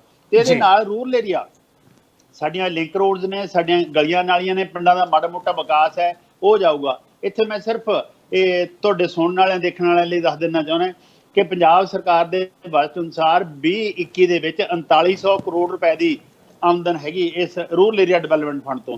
4000 ਕਰੋੜ ਰੁਪਏ ਇੰਡੀਆ 'ਚ ਵੱਡੀ ਫਿਗਰ ਹੈਗੀ ਜਿਹੜਾ ਪਿੰਡਾਂ ਤੇ ਲੱਗਣਾ ਹੈਗਾ, ਉਹ ਹੌਲੀ ਹੌਲੀ ਘਟੂਗਾ, ਜਾਂਦਾ ਰਹੂਗਾ। ਤੇ ਇੱਕ ਆਰਗੂਮੈਂਟ ਇਹ ਦਿੱਤਾ ਜਾ ਰਿਹਾ ਹੈ ਕਿ ਇਹਦੇ ਨਾਲ ਕਿਸਾਨਾਂ ਕੋਲ ਚੁਆਇਸ ਹੋਊ, ਕਿਸਾਨ ਆਪਦੀ ਫਸਲ ਜਿੱਥੇ ਵੀ ਵੇਚਣਾ ਚਾਹਣ ਵੇਚ ਸਕਣਗੇ। ਪਰ ਇਹ ਤੱਥੋਂ ਹੀਣਾ ਇਹ ਆਰਗੂਮੈਂਟ ਹੈ, ਕਿਉਂਕਿ ਇਹ ਭਾਰਤ ਦੇ ਵਿੱਚ 68% ਕਿਸਾਨ ਉਹ ਹੈ ਜਿਨ੍ਹਾਂ ਕੋਲ 2.5 ਏਕੜ ਤੋਂ ਘੱਟ ਜ਼ਮੀਨ ਹੈ, 86% ਕਿਸਾਨ ਉਹ ਹੈ ਜਿਨ੍ਹਾਂ ਕੋਲ 5 ਏਕੜ ਤੋਂ ਘੱਟ ਜ਼ਮੀਨ ਹੈ, ਅਤੇ ਇਹ ਕਿਸਾਨ ਉਹ ਨੇ ਇਹ ਜਿਹੜੇ ਆਪਦੀ ਜਿਣਸ ਵੇਚਣ ਲਈ ਵੀ ਇਹ ਕਿਰਾਏ ਦਾ ਸਾਧਨ ਭਾਲਦੇ ਨੇ। ਮੇਰਾ ਆਪਦਾ ਪਿੰਡ ਖੰਨੇ ਦੇ ਨਜ਼ਦੀਕ ਜਿਹੜੀ ਏਸ਼ੀਆ ਦੀ ਸਭ ਤੋਂ ਵੱਡੀ ਗ੍ਰੇਨ ਮਾਰਕੀਟ ਹੈ ਈਸੜੂ ਹੈ। ਮੈਂ ਆਪਦੇ ਪਿੰਡ ਦੇ ਈਸੜੂ ਆਪਦੇ ਪਿੰਡ ਦੇ ਬਹੁਤ ਸਾਰੇ ਕਿਸਾਨਾਂ ਨੂੰ ਜਾਣਦਾ ਜਿਹੜੇ ਆਪਦੀ ਖੰਨੇ ਜਿਣਸ ਲਿਜਾਣ ਲਈ ਮੰਡੀ 'ਚ ਕਿਰਾਏ ਦੀ ਟਰਾਲੀ ਲਈ ਉਡੀਕਦੇ ਨੇ, ਉਦੋਂ ਹਾਰਵੈਸਟਰ ਕੰਬਾਈਨ ਨੂੰ ਬੁਲਾਉਂਦੇ ਨੇ ਤਾਂ ਕਿ ਉਹਨਾਂ ਨੂੰ ਕਿਰਾਏ ਤੇ ਉਹ ਮੰਡੀ ਜਾ ਸਕਣ। ਤੇ ਹੁਣ ਜਿਹੜਾ ਆਰਗੂਮੈਂਟ ਦਿੱਤਾ ਜਾ ਰਿਹਾ ਹੈ ਕਿਸਾਨ ਉਹਦੀ ਫਸਲ ਜਾਂ ਜਿਣਸ ਜਿੱਥੇ ਮਰਜ਼ੀ ਲਿਆ ਕੇ ਵੇਚੇ, ਐਸੇ ਸੀਜ਼ਨ ਦੇ ਵਿੱਚ ਮੇਰੇ ਪਿੰਡ ਦੇ ਜਿਹੜੇ ਲੋਕਾਂ ਨੇ ਅਗੇਤੀ ਬਾਸਮਤੀ ਬੀਜੀ ਹੋਈ ਸੀ ਉਹ ਗੂਲੇ ਚੀਕੇ ਲੈ ਕੇ ਇਸ ਵਾਸਤੇ ਗਏ ਕਿ 2500-3000 ਰੁਪਏ ਕੁਇੰਟਲ ਨੂੰ ਮੁਕੂਗੀ, ਉਹਦਾ MSP ਦੇ ਵੀ ਨਹੀਂ ਵਿਕੀ, 1700-1800 ਦੀ ਕੀਮਤ ਲੈ ਕੇ ਉਹ ਮੂੰਹ ਲੰਗਾਉਂਦੇ ਪਿੰਡ ਆ ਗਏ। ਇਸ ਲਈ 86% ਕਿਸਾਨਾਂ ਦੇ ਸੰਬੰਧ 'ਚ ਇਹ ਆਰਗੂਮੈਂਟ ਬਿਲਕੁਲ ਥੋਥਾ ਹੈ ਕਿ ਜਿੱਥੇ ਲਿਆ ਕੇ ਵੇਚਣਾ ਚਾਹਣਗੇ ਉਹ ਵੇਚ ਸਕਣਗੇ। ਤੇ ਜਿਹੜਾ ਦੂਜਾ ਐਕਟ ਹੈ ਸਵਾਲ ਮੇਰਾ ਵਿੱਚ ਰਹਿ ਗਿਆ ਸੀ, ਇਹਦਾ ਮਤਲਬ ਇਹ MSP ਨੂੰ ਫੋਲੋ ਨਹੀਂ ਕਰ ਰਹੇ। ਦੇਖੋ ਜਿਹੜੀ MSP ਹੈ ਉਹਦੀ ਜਿਹੜੀ ਡੈਫੀਨੇਸ਼ਨ ਹੈ ਉਹਦੇ ਮੁਤਾਬਕ ਤਾਂ ਉਹ ਸਰਕਾਰ ਦੀ ਐਸ਼ੋਰੈਂਸ ਹੈ ਕਿ ਜੇ ਮਾਰਕੀਟ 'ਚ ਹੋਰ ਵਾਇਰ ਨਹੀਂ ਹੋਣਗੇ ਅਸੀਂ ਖਰੀਦਾਂਗੇ। ਇਹ 23 ਫਸਲਾਂ ਦੀ ਅਨਾਉਂਸ ਹੁੰਦੀ ਹੈ। ਜਿਸ ਤਰ੍ਹਾਂ ਹੁਣ ਮੱਕੀ ਦੀ ਹੈ 1850 ਰੁਪਏ ਪਰ ਕੁਇੰਟਲ ਹੈ, ਉਹਦਾ 600 ਤੋਂ 900 ਰੁਪਏ ਕੁਇੰਟਲ ਦੇ ਵਿਚਾਲੇ ਵਿਕ ਰਹੀ ਹੈ। ਉਹ ਮੈਂ ਤਾਂ ਹੀ ਕਿਹਾ ਭੱਠ ਪਿਆ ਸੋਨਾ ਜਿਹੜਾ ਕੰਨਾਂ ਨੂੰ ਖਾਵੇ, ਉਹ MSP ਦਾ ਮੀਨਿੰਗ ਕੀ ਹੈ। ਨਰਮੇ ਦਾ ਜਿਹੜੀ MSP ਹੈ 5500 ਹੈ, ਉਹ 4800-4700 ਨੂੰ ਵਿਕ ਰਿਹਾ ਹੈਗਾ। ਇਸ ਤਰ੍ਹਾਂ ਹੀ ਹੋਰ ਫਸਲਾਂ ਤੇ MSP ਜਿਹੜੀ ਹੈਗੀ ਸਿਰਫ 2 ਫਸਲਾਂ 'ਚ ਹੈ ਜਿੱਥੇ ਰੀਅਲਾਈਜ਼ ਹੁੰਦੇ ਆ, ਉਹ ਵੀ ਥੋੜੇ ਏਰੀਆ 'ਚ, ਉਹ ਹੈ ਕਣਕ ਤੇ ਝੋਨਾ। ਓਕੇ, ਬਾਕੀਆਂ ਦੇ ਉੱਤੇ ਇੰਪਲੀਮੈਂਟੇਸ਼ਨ ਹੁੰਦੀ ਹੋਣੀ ਨਾ ਹੀ ਨਹੀਂ ਅਨਾਉਂਸਮੈਂਟ ਹੁੰਦੀ ਹੈ ਜੀ, ਅਨਾਉਂਸਮੈਂਟ ਹੁੰਦੀ ਹੈ। ਇਹੀ ਹੁਣ ਕੇਂਦਰ ਸਰਕਾਰ ਕਹਿ ਰਹੀ ਹੈ ਕਿ MSP ਅਸੀਂ ਬੰਦ ਨਹੀਂ ਕਰਾਂਗੇ। ਓਕੇ ਜੇ ਬੰਦ ਵੀ ਨਹੀਂ ਕਰਨਗੇ, ਉਹਨੂੰ ਤੈਅ ਵੀ ਕਰਦੇ ਰਹਿਣਗੇ, ਜਦੋਂ ਪ੍ਰੋਕਿਉਰਮੈਂਟ ਹੀ ਨਹੀਂ ਹੋਊਗੀ ਤਾਂ ਉਹਦਾ ਬਣੂਗਾ ਕੀ। ਤੇ ਦੂਜੀ ਗੱਲ ਹੈ ਕਿ ਪ੍ਰੋਕਿਉਰਮੈਂਟ ਦਾ ਇੰਪੋਰਟੈਂਟ ਹੈ। ਦੂਜਾ ਐਕਟ ਹੈਗਾ ਕੰਟਰੈਕਟ ਫਾਰਮਿੰਗ ਬਾਰੇ। ਕੰਟਰੈਕਟ ਫਾਰਮਿੰਗ ਬਾਰੇ ਇਹ ਦੱਸਿਆ ਗਿਆ ਕਿ ਕਿਸਾਨ ਆਪਦੀ ਫਸਲ ਬੀਜਣ ਤੋਂ ਪਹਿਲਾਂ ਅਸ਼ੋਰਡ ਪ੍ਰਾਈਸ ਬਾਰੇ ਨਿਸ਼ਚਿੰਤ ਹੋ ਜਾਣਗੇ, ਕਿਉਂਕਿ ਜਿਹੜੀਆਂ ਕੰਪਨੀਆਂ, ਕਾਰਪੋਰੇਸ਼ਨਾਂ ਜਾਂ ਵੱਡੇ ਵਪਾਰੀ ਉਹਨਾਂ ਨਾਲ ਕੰਟਰੈਕਟ ਕਰਨਗੇ, ਉਹ ਉਹਨਾਂ ਨੂੰ ਪਹਿਲਾਂ ਜਿਹੜਾ ਹੈਗਾ ਉਹਦੀ ਕੀਮਤ ਦੱਸ ਦੇਣਗੇ ਤੇ ਜਦੋਂ ਪ੍ਰੋਕਿਉਰਮੈਂਟ ਦਾ ਟਾਈਮ ਹੋਊਗਾ ਉਹਨਾਂ ਤੋਂ ਪ੍ਰੋਕਿਉਰ ਕਰਨਗੇ। ਤੇ ਦੱਸਿਆ ਇਹ ਜਾ ਰਿਹਾ ਹੈ ਕਿ ਬਿਲਕੁਲ ਨਵੀਂ ਗੱਲ ਹੈ, ਨਹੀਂ ਇਹ ਨਾ ਇੰਡੀਆ, ਨਾ ਪੰਜਾਬ ਤੇ ਨਾ ਦੁਨੀਆ 'ਚ ਨਵੀਂ ਗੱਲ ਹੈ। ਸਗੋਂ ਕੰਟਰੈਕਟ ਫਾਰਮਿੰਗ ਦਾ ਤਜਰਬਾ ਤਾਂ ਸਾਰੀ ਦੁਨੀਆ ਦਾ ਇੰਨਾ ਮਾੜਾ ਹੈ ਕਿ ਕੰਟਰੈਕਟ ਕਰਨ ਵਾਲੀਆਂ ਫਰਮਾਂ ਨੇ ਜਿਹੜੀਆਂ ਆਮ ਤੌਰ ਤੇ ਉਹ ਵੱਡਿਆਂ ਤੋਂ ਪ੍ਰੋਕਿਉਰ ਕਰਦੀਆਂ ਨੇ, ਤੇ ਵੱਡੇ ਜਦ ਉਹਨਾਂ ਦੀ ਪ੍ਰੋਕਿਉਰਮੈਂਟ ਨਹੀਂ ਹੁੰਦੀ ਉਹ ਵੱਡਿਆਂ ਕੋਲ ਵੇਚਦੇ ਨੇ, ਛੋਟੇ ਜਿਹੜੇ ਕਿਸਾਨ ਹੁੰਦੇ ਨੇ। ਇਹ ਅਮਰੀਕਾ ਦੀ ਇੱਕੋ ਐਗਜ਼ਾਮਪਲ ਮੈਨੂੰ ਪਤਾ ਹੈ ਕਿ ਸੌਗੀ ਵਾਲੇ ਫਾਰਮਰ ਵੱਡਿਆਂ ਤੋਂ ਕੰਪਨੀਆਂ ਪ੍ਰੋਕਿਉਰ ਕਰਦੀਆਂ ਨੇ, ਛੋਟੇ ਅੱਧੀਆਂ ਪੌਣੀਆਂ ਕੀਮਤਾਂ ਦੇ ਉਹਨਾਂ ਨੂੰ ਵੇਚਦੇ ਨੇ। ਤੇ ਪਰ ਮੈਂ ਅਮਰੀਕਾ ਤੋਂ, ਤੁਹਾਡੇ ਦੇਸ਼ਾਂ ਤੋਂ ਵਾਪਸ ਆ ਕੇ ਆਪਦੇ ਸੂਬੇ ਪੰਜਾਬ 'ਚ ਆ ਜਾਂਦਾ। ਪੰਜਾਬ ਦੇ ਵਿੱਚ ਪੈਪਸੀਕੋ ਨੇ ਕੰਟਰੈਕਟ ਕੀਤਾ ਸੀ ਆਲੂਆਂ ਦਾ। ਜਿਹੜੇ ਸਾਲ ਆਲੂਆਂ ਦੀ ਫਸਲ ਬਹੁਤ ਜ਼ਿਆਦਾ ਹੁੰਦੀ ਸੀ ਤੇ ਮਾਰਕੀਟ ਦੀਆਂ ਕੀਮਤਾਂ ਘੱਟ ਹੁੰਦੀਆਂ ਸੀ, ਉਹ ਕਦੇ ਉਹਦੀ ਸ਼ੂਗਰ ਜ਼ਿਆਦਾ ਦਿਖਾ ਦਿੰਦੇ ਸੀ, ਕਦੇ ਸਾਈਜ਼ ਛੋਟਾ ਕਰ ਦਿੰਦੇ, ਆਲੂ ਲੈਣ ਨੂੰ ਮਨਾ ਕਰ ਦਿੰਦੇ। ਜਿਹੜੇ ਮੌਕੇ ਆਲੂ ਦੀ ਫਸਲ ਘੱਟ ਹੁੰਦੀ ਸੀ ਤੇ ਕੀਮਤਾਂ ਅਸਮਾਨ ਨੂੰ ਲੱਗਦੀਆਂ ਸੀ, ਉਸ ਮੌਕੇ ਆਪਦੇ ਸਿਕਿਉਰਿਟੀ ਗਾਰਡ ਖੜਾ ਕੇ ਕੱਲਾ ਦਾਣਾ ਖੇਤ ਚੋਂ ਚੱਕ ਕੇ ਲਿਆਉਂਦੇ ਸੀ। ਇਸ ਤਰ੍ਹਾਂ ਹੀ ਬਾਸਮਤੀ ਜਦੋਂ ਕੀਮਤਾਂ ਬਹੁਤ ਜ਼ਿਆਦਾ ਹੁੰਦੀਆਂ ਸੀ, ਪ੍ਰੋਕਿਉਰ ਕਰਦੇ ਜਦੋਂ ਘੱਟ ਹੁੰਦੀਆਂ ਸੀ, ਉਹ 'ਚ ਨਮੀ ਜ਼ਿਆਦਾ ਦਿਖਾ ਦਿੰਦੇ ਸੀ ਜਾਂ ਬਦਰੰਗ ਦਿਖਾ ਦਿੰਦੇ। ਇਸ ਤਰ੍ਹਾਂ ਹੀ ਫੁੱਲਾਂ ਤੇ ਸਬਜ਼ੀਆਂ ਦੇ ਬੀਜਾਂ ਦਾ ਉਹਨੂੰ ਅੰਡਰ ਸਾਈਜ਼ ਦਿਖਾ ਦਿੰਦੇ ਸੀ। ਇਸ ਤਰ੍ਹਾਂ ਇਹ ਚੀਟਿੰਗ ਹੁੰਦੀ ਰਹੀ। ਇਹਦੇ ਲਈ ਮੈਨੂੰ ਇੱਕ ਲੱਗਦਾ ਹੈ ਜਿਹੜਾ ਕੁਝ ਨਵਾਂ ਦੱਸਿਆ ਜਾ ਰਿਹਾ, ਕੁਝ ਵੀ ਨਵਾਂ ਨਹੀਂ ਹੈਗਾ। ਇਹਦਾ ਜਿਹੜਾ ਹੈਗਾ ਪੁਰਾਣੀ ਗੱਲ ਹੈ ਜਿਹੜੀ ਫੇਲ ਹੋ ਚੁੱਕੀ ਹੈ।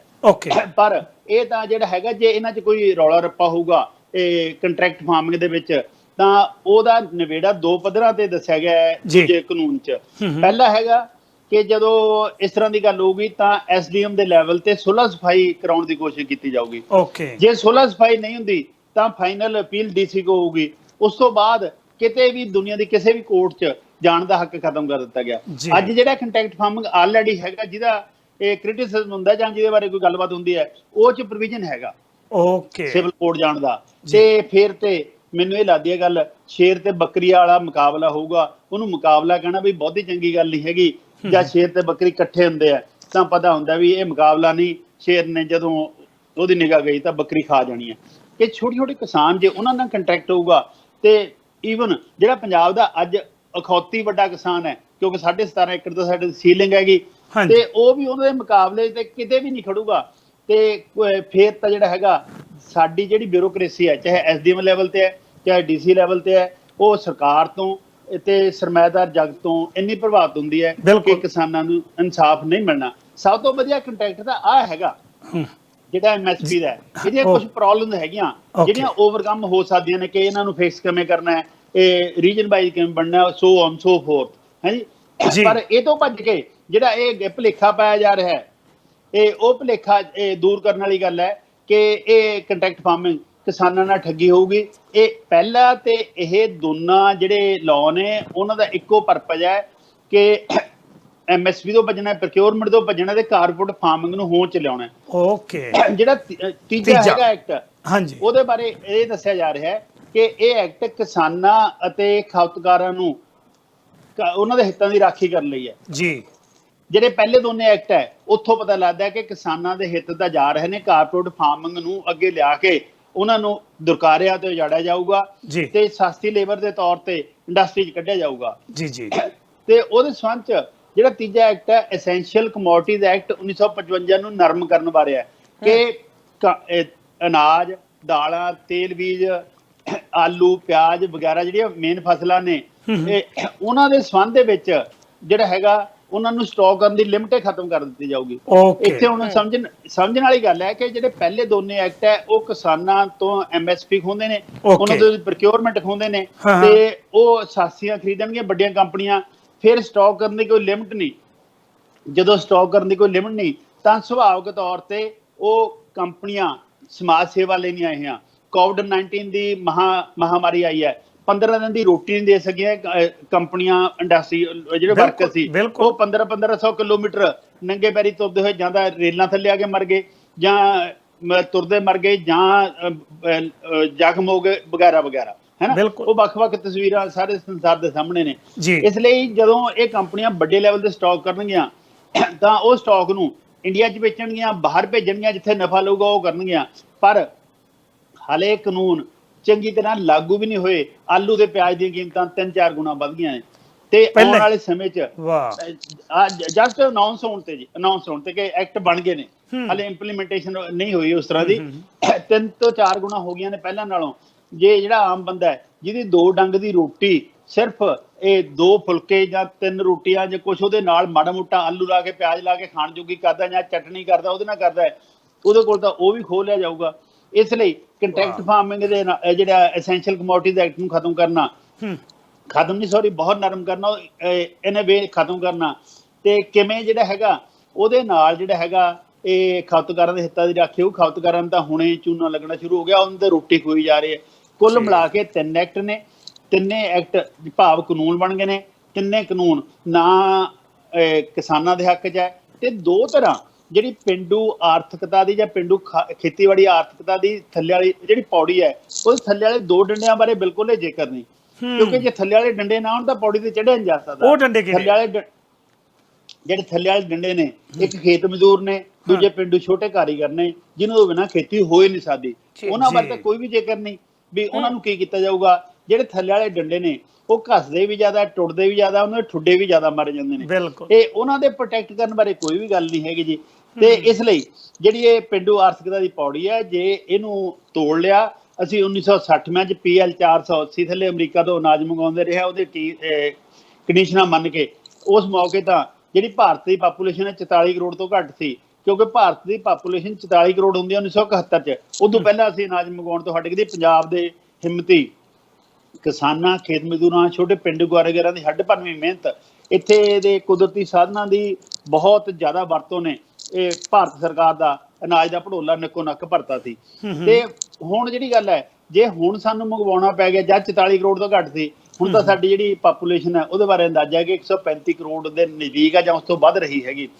ਜੇ ਹੁਣ ਅਸੀਂ ਮੰਗਵਾਉਣਾ ਪੈ ਗਿਆ, ਨਿਤਨ ਗਡਕਰੀ ਤਾਂ ਇਹ ਕਹਿੰਦੇ ਨੇ ਕਿ ਕੌਮਾਂਤਰੀ ਕੀਮਤਾਂ ਘੱਟ ਨੇ। ਕੌਮਾਂਤਰੀ ਕੀਮਤਾਂ ਬਿਲਕੁਲ ਘੱਟ ਹੋਣਗੀਆਂ, ਪਰ ਜਦੋਂ ਉਹਨਾਂ ਨੇ ਸਾਨੂੰ ਐਕਸਪੋਰਟ ਕਰਨਾ ਹੈ, ਉਹ ਇੱਕ ਇੰਡੀਵਿਜੂਅਲ ਨੂੰ ਐਕਸਪੋਰਟ ਨਹੀਂ ਕਰਨਾ, ਉਹਨਾਂ ਨੇ ਇੱਕ ਕੰਟਰੀ ਨੂੰ ਐਕਸਪੋਰਟ ਕਰਨਾ ਜਿੱਥੇ ਡਿਮਾਂਡ ਦੁਨੀਆ ਦੇ ਜ਼ਿਆਦਾ ਪਾਪੂਲੇਸ਼ਨ ਦੀ ਹੈਗੀ। ਫਿਰ ਉਹ ਉਸ ਦਿਨ ਦੀਆਂ ਕੀਮਤਾਂ ਲੈਣਗੇ। ਅਸੀਂ ਤਾਂ 1960 ਵਾਲੀਆਂ ਕੀਮਤਾਂ ਦੇਣ ਲੱਗੇ, ਇਹ ਦਵਾ ਥੱਲੇ ਸੀ। ਹੁਣ ਤਾਂ ਅਸੀਂ ਇਸ ਹਾਲਤ 'ਚ ਹੋਵਾਂਗੇ ਵੀ ਨਹੀਂ। ਜੀ ਡਾਕਟਰ ਸਾਹਿਬ, ਇੱਕ ਸਵਾਲ ਹੋਰ ਤੁਹਾਡੇ ਤੋਂ ਕਰਨਾ ਚਾਹੁੰਦੇ ਹਾਂ ਕਿ ਕੋਵਿਡ ਦੇ ਚੱਲਦਿਆਂ ਜਿਹੜੇ ਇਹ ਬਿੱਲ ਪਾਸ ਕੀਤੇ ਗਏ ਆ, ਔਰ ਇਹਨਾਂ ਦਾ ਭਾਰਤ ਦੀ GDP ਤੇ ਕੀ ਅਸਰ ਪਵੇਗਾ, ਕਿਉਂਕਿ ਤੁਸੀਂ ਬੜੇ ਵਿਸਥਾਰ ਦੇ ਨਾਲ ਸਮਝਾ ਰਹੇ ਹੋ, ਸੋ ਇਹ ਵੀ ਅਸੀਂ ਤੁਹਾਡੇ ਤੋਂ ਜਾਣਨਾ ਚਾਹਾਂਗੇ ਜੀ। ਇਕਨੋਮੀ ਪਹਿਲਾਂ ਹੀ ਡਾਊਨ ਹੈ, ਇਕਨੋਮੀ ਤਾਂ ਪਹਿਲਾਂ ਹੀ ਡਾਊਨ ਹੈ, ਤੇ ਇਹ ਬਿੱਲ ਪਾਸ ਹੋ ਗਏ, ਇਹਦੇ ਨਾਲ ਕੀ ਅਸਰ ਪਵੇਗਾ? ਮੈਂ ਆ ਰਿਹਾ ਇੱਧਰ। ਦੇਖੋ ਬੇਟਾ, ਗੱਲ ਇਹ ਹੈਗੀ ਕਿ ਕੋਵਿਡ-19 'ਚ ਜਿਵੇਂ 3 ਆਰਡੀਨੈਂਸ ਲਿਆਂਦੇ ਸੀ, ਜਿਹੜੇ ਆਰਡੀਨੈਂਸ ਹੁੰਦੇ ਆ ਉਹ ਅੱਤ ਦੀ ਲੋੜ 'ਚ ਹੁੰਦੇ ਆ। ਨਾ ਤਾਂ ਕੋਈ ਅੱਤ ਦੀ ਲੋੜ ਸੀ, ਕਿਉਂਕਿ ਕਣਕ ਦੀ ਪ੍ਰੋਕਿਉਰਮੈਂਟ ਹੋ ਚੁੱਕੀ ਸੀ, ਤੇ ਨਾ ਹੀ ਕੋਈ ਹੋਰ ਇਹੋ ਜਿਹੀ ਗੱਲ ਸੀ ਕਿ ਆਮਦਨ ਉਦਣੇ ਦੁੱਗਣੀ ਕਰਨੀ ਸੀ। ਆਮਦਨ ਦਾ 2016 ਚ ਕਿਹਾ ਸੀ ਦੁੱਗਣੀ ਕਰਾਂਗੇ, ਜਦ ਤੱਕ ਇਹ ਆਰਡੀਨੈਂਸ ਦਾ ਬਿੱਲ ਦਾ ਕੋਈ ਜ਼ਿਕਰ ਹੀ ਨਹੀਂ ਸੀਗਾ। ਤੇ ਉਹ 2016 ਵਾਲੀ ਗੱਲ ਤਾਂ ਭੁੱਲ ਗਏ ਵੀ ਜਿਹੜੀ ਕਹੀ ਆ ਹੁਣ ਨਵੀਂ ਗੱਲ ਚੇਤੇ ਕਰਾਉਣ ਲਈ ਕਿ ਇਸ ਤਰ੍ਹਾਂ ਦੁੱਗਣੀ ਹੋਊਗੀ। ਦੁੱਗਣੀ ਹੋਣ ਦੀ ਜਿਹੜੀ ਗੱਲ ਮੈਂ ਤੁਹਾਡੇ ਕੁਐਸਚਨ ਨਾਲ ਰਿਲੇਟ ਕਰੂੰਗਾ, ਉਹ ਦੁੱਗਣੀ ਹੁੰਦੀ ਹੈ ਕਿ ਘਟਦੀ, ਆਪਾਂ ਦੇਖਦੇ ਹਾਂ। ਤੇ ਕੋਵਿਡ-19 ਦੇ ਵਿੱਚ ਉਹ ਪਾਸ ਕਰਤੇ। ਜਿਹੜਾ ਸੰਘੀ ਢਾਂਚਾ ਹੈ, ਐਗਰੀਕਲਚਰ ਮਾਰਕੀਟਿੰਗ ਸਟੇਟ ਸਬਜੈਕਟ ਹੈ, ਇਹ ਸੰਘੀ ਢਾਂਚੇ ਦੀ ਸੰਘੀ ਘੁੱਟੀ। ਇਹ ਇੱਥੇ ਜ਼ਰੂਰ ਹੈ ਕਿ ਜਿਹੜੀ ਸੰਘੀ ਢਾਂਚੇ ਦੀ ਸੰਘੀ ਘੁੱਟੀ ਹੈ, ਉਹਦੇ ਵਿੱਚ ਇਹ ਸਾਡੀ ਖੇਤਰੀ ਪਾਰਟੀ ਜਿਹਦੀਆਂ ਬਹੁਤ ਸਾਰੀਆਂ ਕੁਰਬਾਨੀਆਂ ਨੇ, ਸ਼੍ਰੋਮਣੀ ਅਕਾਲੀ ਦਲ ਉਸ ਮੌਕੇ ਨਾਲ ਸੀ। ਪਰ ਜਦ ਉਹਨਾਂ ਨੂੰ ਲੱਗਿਆ ਕਿ ਜਿਹੜਾ ਉਹਦਾ ਵੋਟ ਬੈਂਕ ਹੈ ਉਹਦੋਂ ਖਿਸਕਦਾ ਜਾ ਰਿਹਾ, ਤਾਂ ਫਿਰ ਉਹ ਵੀ ਉਸ NDA ਅਲਾਇੰਸ ਨੂੰ ਛੱਡਿਆ ਤੇ ਉਹਦੇ ਮਿਨਿਸਟਰ ਨੇ ਵੀ ਰਿਜ਼ਾਈਨ ਕਰਤਾ। ਪਰ ਸੰਘੀ ਢਾਂਚੇ ਦੀ ਸੰਘੀ ਜ਼ਰੂਰ ਘੁੱਟੀ ਗਈ। ਸੰਘੀ ਢਾਂਚੇ ਦੀ ਸੰਘੀ ਘੁੱਟਣ ਨਾਲ ਬਹੁਤ ਜ਼ਿਆਦਾ ਨੁਕਸਾਨ ਨੇ। ਹੁਣ ਤੁਹਾਡੇ ਵਾਲਾ ਕੁਐਸਚਨ ਕਿ ਇਹ ਕੋਵਿਡ-19 ਦੇ ਵਿੱਚ ਇਕਨੋਮੀ ਨੂੰ ਕਿੱਧਰ ਨੂੰ ਲੈ ਕੇ ਜਾਊਗਾ? ਜੀ ਕੋਵਿਡ-19 ਦੇ ਵਿੱਚ ਜਿਹੜੀ ਪਹਿਲੇ 3 ਮਹੀਨੇ ਨੇ, ਤਿਮਾਹੀ ਕਹਿੰਦੇ ਪੰਜਾਬੀ 'ਚ, ਉਹਦਾ GDP ਗਰੋਥ ਰੇਟ 23.9%, ਭਾਵ 24% ਨੈਗੇਟਿਵ ਹੈ। ਸਿਰਫ ਐਗਰੀਕਲਚਰ ਸੈਕਟਰ ਹੈ ਜਿਹਦਾ ਪੋਜ਼ਿਟਿਵ ਹੈ 3.4% ਹੈਗਾ। ਸਿਲਵਰ ਲਾਈਨਿੰਗ ਜੇ ਅੱਜ ਹੈਗੀ ਤਾਂ ਉਹ ਐਗਰੀਕਲਚਰ ਸੈਕਟਰ 'ਚੋਂ ਹੈਗੀ, ਪਰ ਅਫਸੋਸ ਕਿ GDP ਦਾ ਗਰੋਥ ਰੇਟ ਸਿਰਫ ਤੇ ਸਿਰਫ ਐਗਰੀਕਲਚਰ ਸੈਕਟਰ ਦਾ ਜ਼ਿਆਦਾ ਹੈ, ਜਦੋਂ ਕਿ ਐਗਰੀਕਲਚਰ ਸੈਕਟਰ ਦੇ ਤਿੰਨੇ ਵਰਗ ਕਿਸਾਨ, ਖੇਤ ਮਜ਼ਦੂਰ ਤੇ ਪਿੰਡੂ ਕਾਰੀਗਰ, ਉਹਨਾਂ ਦੀ ਜਿਸ ਪੱਧਰ ਤੇ ਮਦਦ ਕਰਨੀ ਚਾਹੀਦੀ ਕੋਈ ਮਦਦ ਨਹੀਂ ਕੀਤੀ ਗਈ ਤੇ ਉਹਨਾਂ ਦੀ ਆਮਦਨ ਘਟ ਰਹੀ ਹੈ। ਜੇ 2016-17 ਤੋਂ ਬਾਅਦ ਦੇਖੀਏ ਤਾਂ ਸਾਡੀ GDP ਦੇ ਵਿੱਚੋਂ ਜਿਹੜਾ ਖੇਤੀਬਾੜੀ ਖੇਤਰ ਨੂੰ ਹਿੱਸਾ ਦਿੱਤਾ ਜਾਂਦਾ ਹੈ ਉਹ ਲਗਾਤਾਰ ਘਟਦਾ ਆ ਰਿਹਾ ਹੈ। ਭਾਵੇਂ GDP ਦੀ ਵੈਲਿਊ ਅੱਜ ਪੋਜ਼ਿਟਿਵ ਹੈਗੀ ਐਗਰੀਕਲਚਰ ਦੀ ਸਟੇਟ ਦੀ ਸੌਰੀ ਕੰਟਰੀ ਦੀ, ਪਰ ਜਿਹੜਾ ਉਹਨਾਂ ਨੂੰ ਮਿਲਣ ਵਾਲਾ ਹਿੱਸਾ ਲਗਾਤਾਰ ਘਟ ਰਿਹਾ ਹੈ। ਕਿਸਾਨ, ਖੇਤ ਮਜ਼ਦੂਰ, ਪਿੰਡੂ ਕਾਰੀਗਰ ਬਿਲਕੁਲ ਦੁਰਕਾਰੇ ਜਾ ਰਿਹਾ ਹੈ, ਉਜਾੜੇ ਜਾ ਰਿਹਾ ਹੈ ਤੇ ਇਸੇ ਕਰਕੇ ਪੰਜਾਬ 'ਚ ਨਹੀਂ ਭਾਰਤ ਦੇ ਵੱਖ-ਵੱਖ ਸੂਬਿਆਂ 'ਚ ਇਹ ਲੋਕ ਖੁਦਕਸ਼ੀਆਂ ਦੇ ਰਾਹ ਵੀ ਪਏ ਹੋਏ ਨੇ। ਤੇ ਇਹਦੇ ਨਾਲ ਇੱਥੇ ਸਾਨੂੰ ਇਹ ਵੀ ਦੇਖਣਾ ਪਊਗਾ ਕਿ ਜਿੰਨਾ ਕੁਛ ਸਾਰਾ ਵਿਗੜ ਰਿਹਾ ਹੈ ਉਹਦੇ ਵਿੱਚ ਕੀ ਜਿਹੜਾ ਹੈਗਾ ਕੋਈ ਸਰਕਾਰ ਕਿਸੇ ਪਾਸਿਓਂ ਕੁਛ ਇਮਦਾਦ ਕਰਦੀ ਨਜ਼ਰ ਆਉਂਦੀ ਹੈ। ਘੱਟੋ ਘੱਟ ਜਿੰਨੇ ਤਿੰਨੇ ਆਰਡੀਨੈਂਸ ਸੀ ਫਿਰ ਬਿੱਲ ਸੀ ਉਹਨਾਂ ਨੂੰ ਪੜ੍ਹਨ ਤੋਂ ਮੈਨੂੰ ਤਾਂ ਇਹੀ ਲੱਗਿਆ ਸੀ ਕਿ ਇਹਦੇ ਵਿੱਚ ਕੋਈ ਇੱਕ ਮੱਦ ਵੀ ਨਹੀਂ, ਕਿਸੇ ਇੱਕ ਮੱਦ ਦਾ ਇੱਕ ਪੁਆਇੰਟ ਵੀ ਨਹੀਂ ਜਿੱਥੇ ਮੈਨੂੰ ਮਦਦ ਨਜ਼ਰ ਆਵੇ। ਪਰ ਹੁਣ ਜਿਵੇਂ ਤੁਹਾਡਾ ਬੇਟਾ ਕੁਐਸਚਨ ਸੀ ਕਿ ਇਹ GDP ਦੇ ਕੀ ਅਸਰ ਹੋਊਗਾ, ਜੇ ਇਸ ਤਰ੍ਹਾਂ ਹੀ ਅਸੀਂ ਇਹ ਕਿਸਾਨਾਂ ਨੂੰ ਤੇ ਉਹਨਾਂ ਨਾਲ ਸੰਬੰਧਿਤ ਦੂਜੇ ਦੋ ਵਰਗਾਂ ਨੂੰ ਉਜਾੜਦੇ ਰਹੇ ਫਿਰ ਤਾਂ ਗੱਲ ਇਹ ਹੋਊਗੀ ਕਿ ਜਿੱਥੇ ਹੁਣ ਸਿਲਵਰ ਲਾਈਨਿੰਗ ਐਗਰੀਕਲਚਰ ਸੈਕਟਰ ਦਿਖਾ ਰਿਹਾ ਹੈ ਕਿ ਦੂਜੇ ਦੋ ਸੈਕਟਰ ਜਿਹੜੇ ਡੁੱਬ ਰਹੇ ਨੇ ਉਹਨਾਂ ਨੂੰ ਬਚਾ ਲੂਗਾ, ਫਿਰ ਤੇ ਆਪ ਹੀ ਡੁੱਬ ਜੂਗਾ। ਫਿਰ ਸਾਡੀ GDP ਨੂੰ ਕੀ ਹੋਊਗਾ ਇਹ ਸਾਡੇ ਦੇਸ਼ ਦੇ ਹਾਕਮ ਵਧੀਆ ਦੱਸਣ। ਵਾਹ, ਅੱਛਾ, ਇਹਦੇ ਨਾਲ ਡਾਕਟਰ ਸਾਹਿਬ ਕਿਉਂਕਿ ਤੁਹਾਡੀ ਐਕਸਪਰਟੀ ਹੈ, ਤੁਹਾਡੀ ਮੁਹਾਰਤ ਹੈ, ਤੁਸੀਂ ਬਹੁਤ ਕੁਝ ਲਿਖਿਆ, ਬੜੀ ਖੋਜ ਕੀਤੀ ਹੈ,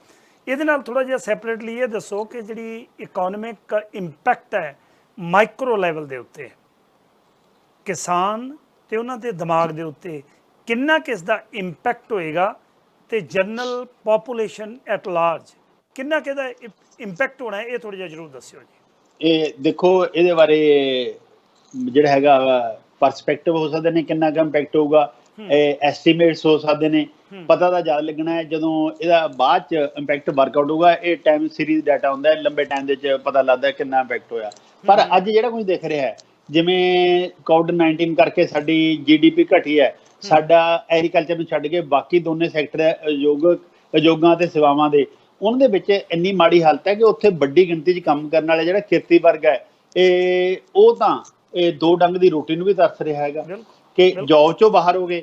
ਜਿਨ੍ਹਾਂ ਦੇ ਬੱਚੇ ਥੋੜ੍ਹੇ ਜਿਹੜੇ ਦਰਮਿਆਨੇ ਵਰਗ ਵਾਲੇ ਸੀ ਬੱਚੇ ਉਹਨਾਂ ਨੇ ਪ੍ਰਾਈਵੇਟ ਸਕੂਲਾਂ 'ਚ ਲਾਏ ਦੀ ਵੱਧ ਫੀਸਾਂ ਵਾਲਿਆਂ 'ਚ, ਉਹਨਾਂ ਨੇ ਬਸ ਉੱਥੋਂ ਬੱਚੇ ਹਟਾ ਕੇ ਸਰਕਾਰੀ ਸਕੂਲਾਂ 'ਚ ਘੱਟ ਫੀਸ ਦੇ ਕਰਕੇ ਲਾਏ ਨੇ ਤੇ ਇੰਪੈਕਟ ਤਾਂ ਦੇਖਣਾ ਸ਼ੁਰੂ ਹੋ ਗਿਆ ਹੈਗਾ। ਤੇ ਉਹ ਅੱਜ ਆ ਕੇ ਲੇਬਰ ਚੌਕਾਂ 'ਚ ਬਹਿੰਦੇ ਨੇ ਤੇ ਜੌਬ ਨਹੀਂ ਹੈਗੀ, ਹੈਨਾ, ਜੌਬ ਵੇਜ ਘੱਟ ਲੱਗ ਰਹੇ ਨੇ ਤੇ ਕੁੱਲ ਮਿਲਾ ਕੇ ਜਿਹੜਾ ਸਿਨੈਰੀਓ ਬਹੁਤ ਵਧੀਆ ਨਜ਼ਰ ਨਹੀਂ ਆਉਂਦਾ। ਪਰ ਐਗਰੀਕਲਚਰ ਸੈਕਟਰ ਦੇ ਵਿੱਚ ਗੱਲ ਇਹ ਹੈ ਕਿ ਜਿਹੜੇ ਤਿੰਨੇ ਨਵੇਂ ਕਾਨੂੰਨ ਬਣਾਤੇ ਇਹਨਾਂ ਤੋਂ ਕਿਸਾਨ ਇਹਨਾਂ ਨੂੰ ਬਹੁਤ ਚੰਗੀ ਤਰ੍ਹਾਂ ਸਮਝਦੇ ਨੇ ਅਤੇ ਕਿਸਾਨ ਜਥੇਬੰਦੀਆਂ ਸੰਘਰਸ਼ ਲਈ ਆਈਆਂ ਨੇ ਤੇ ਉਹਨਾਂ ਨੂੰ ਲੱਗਦਾ ਹੈ ਕਿ ਇਹ ਸਾਨੂੰ ਦੁਰਕਾਰਨਗੇ ਤੇ ਉਜਾੜਨਗੇ।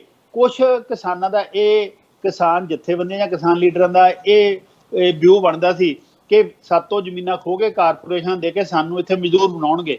ਪਰ ਮੈਨੂੰ ਲੱਗਦਾ ਕਿ ਇਹਨਾਂ ਨੂੰ ਉੱਥੇ ਵੀ ਨਹੀਂ ਮਜ਼ਦੂਰ ਬਣਾਉਣਾ ਕੁਲਦੀਪ ਸਿੰਘ ਜੀ। ਕਾਰਨ ਕੀ ਹੈ ਕਿ ਉੱਥੇ ਦਾ ਜਿਹੜਾ ਸਾਡਾ ਨੀਤੀ ਆਯੋਗ ਹੈ ਉਹ 500 ਤੋਂ 1000 ਏਕੜ ਦੇ ਫਾਰਮ ਬਣਾਉਣ ਦੀ ਗੱਲ ਕਰਦਾ, ਪਹਿਲਾਂ ਹੀ ਸਟੇਟਾਂ ਨੂੰ ਸਲਾਹ ਦਿੰਦਾ ਹੈ ਤੇ ਜੇ 500 ਤੋਂ 1000 ਏਕੜ ਦੇ ਜਾਂ 1000 ਏਕੜ ਦੇ ਫਾਰਮ ਬਣਨਗੇ ਉੱਥੇ ਵੱਡੀਆਂ ਮਸ਼ੀਨਾਂ ਕੰਮ ਕਰਨਗੀਆਂ।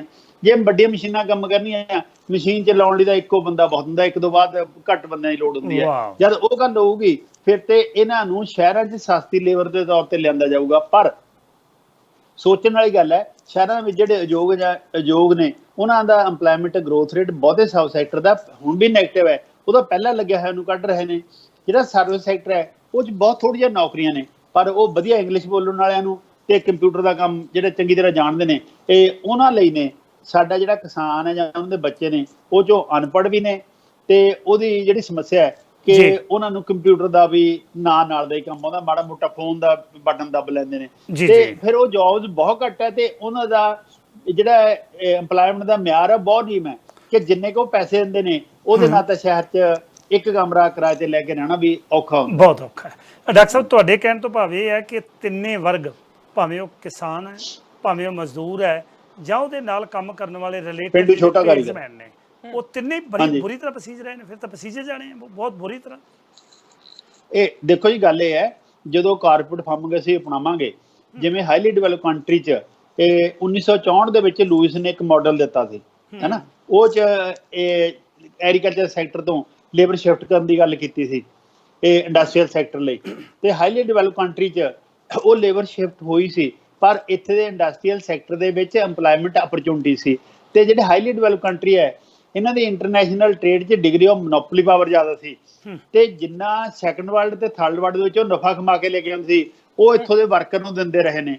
ਪਿਛਲੇ 40 ਸਾਲਾਂ ਤੋਂ ਤਕਰੀਬਨ ਇਹਨਾਂ ਦੀਆਂ ਕਾਰਪੋਰੇਸ਼ਨਾਂ ਨੇ ਵੀ ਜਿਹੜਾ ਉਹ ਨਫਾ ਸੀ ਉਹ ਇੱਥੋਂ ਤੁਹਾਡੇ ਵਾਲੀ ਵਰਕਿੰਗ ਕਲਾਸ ਨੂੰ ਦੇਣਾ ਬੰਦ ਕੀਤਾ। ਇਸੇ ਕਰਕੇ 1% ਉੱਪਰਲੇ ਤੇ 99% ਦਾ ਗੈਪ ਸਟ੍ਰਿਗਲਰਸ ਦਾ ਸਟੱਡੀ, ਪਿਕਟੀ ਦੀ ਸਟੱਡੀ ਇਸ ਸਾਹਮਣੇ ਲਿਆਉਂਦੀਆਂ ਨੇ ਕਿ ਇਹ ਵੀ ਲਗਾਤਾਰ ਵੱਧ ਰਿਹਾ ਹੈ। ਇਸੇ ਕਰਕੇ ਅਮਰੀਕਾ 'ਚ ਆਕੂਪਾਈ ਵਾਲ ਸਟਰੀਟ ਵਾਲਾ ਐਜੀਟੇਸ਼ਨ ਸ਼ੁਰੂ ਹੋਈ ਸੀ, ਜਿਹੜੀ ਦੁਨੀਆ ਦੇ 100 ਦੇਸ਼ਾਂ ਤੋਂ ਵੱਧ ਫੈਲ ਗਈ ਸੀ। ਇਸ ਲਈ ਜਿਹੜਾ ਅਸੀਂ ਕਾਰਪੋਰੇਟ ਫਾਰਮਿੰਗ ਅਪਣਾਵਾਂਗੇ, ਉਹਦੇ ਨਾਲ ਤਾਂ ਹਾਹਾਕਾਰ ਮਚਣੀ ਹੈ। ਤੇ ਇੰਡੀਆ 'ਚ ਪਹਿਲਾਂ ਹੀ 1% ਤੇ 99% ਦੇ ਆਰਥਿਕ ਪਾੜੇ ਵੱਧ ਰਹੇ ਨੇ। ਪਿਛਲੇ 1 ਸਾਲ ਦੇ ਵਿੱਚ ਇੰਡੀਆ 'ਚ ਜਿੰਨੀ ਸੰਪਤੀ ਪੈਦਾ ਕੀਤੀ ਗਈ ਹੈ, ਉਹਦਾ 73% ਹਿੱਸਾ 73% ਉਹ ਇਕੱਲੇ ਉੱਪਰਲੇ 1% ਕੋਲ ਗਿਆ। ਜੇ ਅਸੀਂ ਕਾਰਪੋਰੇਸ਼ਨਾਂ ਨੂੰ ਇਸ ਤਰ੍ਹਾਂ ਪ੍ਰਮੋਟ ਕਰਦੇ ਰਹੇ ਤਾਂ ਅਸੀਂ ਦੇਸ਼ ਦੀ ਜਨਸੰਖਿਆ ਨੂੰ ਕਿੱਥੇ ਲੈ ਕੇ ਜਾਵਾਂਗੇ?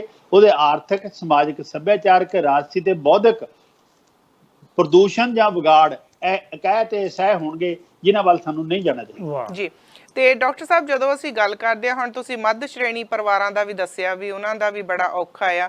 ਇੱਕ ਪਾਸੇ ਸਰਕਾਰ ਕਹਿ ਰਹੀ ਆ ਕਿ ਇਹਦੇ ਨਾਲ ਜਿਹੜੀ ਆਮਦਨ ਡਬਲ ਹੋ ਜਾਵੇਗੀ, ਪਰ ਇਹ ਜਿਹੜੇ ਹੁਣ ਬਿੱਲ ਪਾਸ ਹੋ ਗਏ ਆ, ਤੁਹਾਨੂੰ ਕੀ ਲੱਗਦਾ ਕਿ ਇਹਨਾਂ ਨੂੰ ਰੱਦ ਕੀਤਾ ਜਾਵੇਗਾ ਜਾਂ ਇਹਨਾਂ ਦੇ ਵਿੱਚ ਕੁਝ ਤਬਦੀਲੀਆਂ ਕੀਤੀਆਂ ਜਾਣਗੀਆਂ? ਕੋਈ ਅਸਾਰ ਨਜ਼ਰ ਆ ਰਹੇ ਆ ਤੁਹਾਨੂੰ ਇਹੋ ਜਿਹੇ? ਤੇ ਦੇਖੋ ਬੇਟਾ, ਮੈਨੂੰ ਤਾਂ ਗੱਲ ਇਹ ਲੱਗਦੀ ਹੈ ਕਿ ਜਿਹੜੇ ਕਾਨੂੰਨ ਪਾਸ ਕੀਤੇ ਗਏ ਨੇ, ਕਾਨੂੰਨ ਪਹਿਲਾਂ ਵੀ ਪਾਸ ਹੋਏ ਨੇ, ਇਹ ਕਾਨੂੰਨ ਨਲੀਫਾਈ ਵੀ ਹੋਏ ਨੇ ਪਹਿਲਾਂ, ਸਾਡੇ ਕੋਲ ਹਿਸਟਰੀ ਹੈਗੀ ਹੈ ਨਾ। ਕਾਨੂੰਨ ਲੋਕਾਂ ਲਈ ਹੁੰਦੇ ਆ, ਲੋਕ ਕਾਨੂੰਨਾਂ ਲਈ ਨਹੀਂ ਹੁੰਦੇ। ਜਿਹੜੇ ਬੰਦਿਆਂ ਨੂੰ ਕਿਹਾ ਜਾ ਰਿਹਾ ਤੁਹਾਡੀ ਆਮਦਨ ਦੁੱਗਣੀ ਕਰਨ ਲਈ ਅਸੀਂ ਇਹ ਕਾਨੂੰਨ ਬਣਾਏ ਨੇ, ਉਹ ਕਹਿੰਦੇ ਵੀ ਸਾਡੇ ਤਾਂ ਭਲੇ 'ਚ ਨਹੀਂ ਹੈਗੇ। ਇਹ ਤਾਂ ਮੈਨੂੰ ਉਸ ਤਰ੍ਹਾਂ ਦੀ ਗੱਲ ਲੱਗਦੀ ਹੈ ਜਿਸ ਤਰ੍ਹਾਂ ਜਿਉਂਦੇ ਜਾਗਦੇ ਬੰਦੇ ਨੂੰ ਅਰਥੀ ਤੇ ਪਾ ਕੇ ਉੱਪਰੋਂ ਬੰਨ ਕੇ ਸਿਵਿਆਂ ਵੱਲ ਨੂੰ ਲਿਜਾਇਆ ਜਾਂਦਾ ਹੋਵੇ, ਤੇ ਉਹਨੂੰ ਕਿਹਾ ਜਾਵੇ ਸਿਵਿਆਂ ਜਾ ਕੇ ਜਦੋਂ ਤੈਨੂੰ ਦਾਗ ਦਿੱਤਾ ਜਾਊਗਾ ਇੰਡੀਅਨ ਟ੍ਰੈਡੀਸ਼ਨ ਦੇ ਮੁਤਾਬਕ, ਤਾਂ ਉਹ 'ਚ ਤੇਰਾ ਭਲਾ ਹੈ। ਤੇ ਸੋਚਣ ਵਾਲੀ ਗੱਲ ਹੈ ਕਿ ਜਿਉਂਦੇ ਜਾਗਦੇ ਬੰਦੇ ਨੂੰ ਦਾਗ ਦੇਣਾ ਉਹਦਾ ਭਲਾ ਹੁੰਦਾ ਕਿ ਨੁਕਸਾਨ ਹੁੰਦਾ? ਜੇ ਉਹ ਪੁੱਛਿਆ ਗਿਆ ਕਿ ਭਾਈ ਇਹਨੂੰ ਜਿਉਂਦੇ ਜਾਗਦੇ ਬੰਦੇ ਨੂੰ ਕਿਉਂ ਤੁਸੀਂ ਮੜੀਏ ਜਲ ਜਾ ਰਹੇ ਹੋ, ਉਹ ਕਹਿੰਦੇ ਸਾਡੇ ਪਿੰਡ ਦੀ ਪੰਚਾਇਤ ਨੇ ਬਹੁਤ ਸੰਮਤੀ ਨਾਲ ਫੈਸਲਾ ਕਰ ਲਿਆ ਕਿ ਬੰਦਾ ਮਰਿਆ ਹੈ। ਇਸ ਤਰ੍ਹਾਂ ਜਿਹੜੇ ਕਾਨੂੰਨ ਨੇ ਪਾਰਲੀਮੈਂਟ ਦੀ ਬਹੁਤ ਸੰਮਤੀ ਨੇ ਫੈਸਲਾ ਕਰਕੇ ਇਹ ਬਣਾਤੇ ਨੇ, ਪਰ ਇਹ ਜਿਉਂਦੇ ਬੰਦੇ ਨੂੰ ਦਾਗ ਦੇਣ ਵਾਲੀ ਗੱਲ ਹੈ। ਇਹ ਕੋਈ ਵੀ ਸਿਆਣਪ ਵਾਲੀ ਗੱਲ ਨਹੀਂ। ਸਿਰਫ ਇਹ ਕਾਨੂੰਨ ਹੀ ਵਾਪਸ ਨਹੀਂ ਲੈ ਜਾਣੇ ਚਾਹੀਦੇ, ਕਾਨੂੰਨ ਤਾਂ ਨਲੀਫਾਈ ਹੋਣੇ ਚਾਹੀਦੇ। ਇਹਦੇ ਨਾਲ ਨਾਲ ਹੋਰ ਬਹੁਤ ਕੁਛ ਕਰਨ ਦੀ ਲੋੜ ਹੈ, ਜਿਹਦੇ ਬਾਰੇ ਵੱਖ-ਵੱਖ ਕਿਸਾਨ ਜਥੇਬੰਦੀਆਂ ਦੱਸਦੇ ਨੇ, ਜਿਹੜੀਆਂ ਉਹ 'ਚੋਂ ਮੈਨੂੰ ਗੱਲਾਂ ਅਪੀਲ ਕਰਦੀਆਂ ਨੇ। ਪਹਿਲੀ ਗੱਲ ਤਾਂ ਉਹ ਕਹਿੰਦੇ ਆ ਕਿ ਜਿਹੜੇ ਮਿਨੀਮਮ ਸਪੋਰਟ ਪ੍ਰਾਈਸ ਹੈ ਇਹਦੀ ਲੀਗਲ ਗਰੰਟੀ ਹੋਵੇ ਜੀ, ਤੇ ਮਿਨੀਮਮ ਸਪੋਰਟ ਪ੍ਰਾਈਸ ਫੇਸ ਕਰਨ ਦਾ ਢੰਗ ਠੀਕ ਹੋਵੇ ਜੀ, ਹੈਨਾ। ਇਹ ਉਹਨਾਂ ਦੀ ਖਾਸੀ ਵਾਜਬ ਮੰਗ ਹੈਗੀ, ਵਾਜਬ ਮੰਗ ਲੱਗਦੀ ਹੈ ਕਿ ਜਿੰਨੀਆਂ ਫਸਲਾਂ ਨੇ ਅਨਾਉਂਸ ਕਰਦਾ ਉਹਦੀ ਪ੍ਰੋਕਿਉਰਮੈਂਟ ਤਾਂ ਹੋਵੇ ਨਾ। ਇਹ ਨਹੀਂ ਕਿ 1800 1850 ਰੇਟ ਹੈ ਉਹ 600 ਨੂੰ ਜਾਂ 900 ਨੂੰ ਵਿਕੇ, ਇਹ ਤਾਂ ਚੀਟਿੰਗ ਹੋਊਗੀ, ਫਿਰ MSP ਹੈ ਹੀ ਨਹੀਂ। ਬਿਲਕੁਲ। ਇਹਦੇ ਨਾਲ ਮੈਨੂੰ ਇੱਕ ਲੱਗਦੀ ਹੈ ਗੱਲ, ਸਾਡੇ ਦੇਸ਼ ਦੀ 50% ਪਾਪੂਲੇਸ਼ਨ ਖੇਤੀਬਾੜੀ ਤੇ ਨਿਰਭਰ ਹੈ। ਕੇਂਦਰ ਸਰਕਾਰ ਦੇ ਆਪਦੇ ਅੰਕੜੇ ਅਨੁਸਾਰ ਅਸੀਂ ਰਾਸ਼ਟਰੀ ਆਮਦਨ ਚੋਂ ਉਹਨਾਂ ਨੂੰ 16% ਦੇ ਨਜ਼ਦੀਕ ਦਿੰਦੇ ਹਾਂ।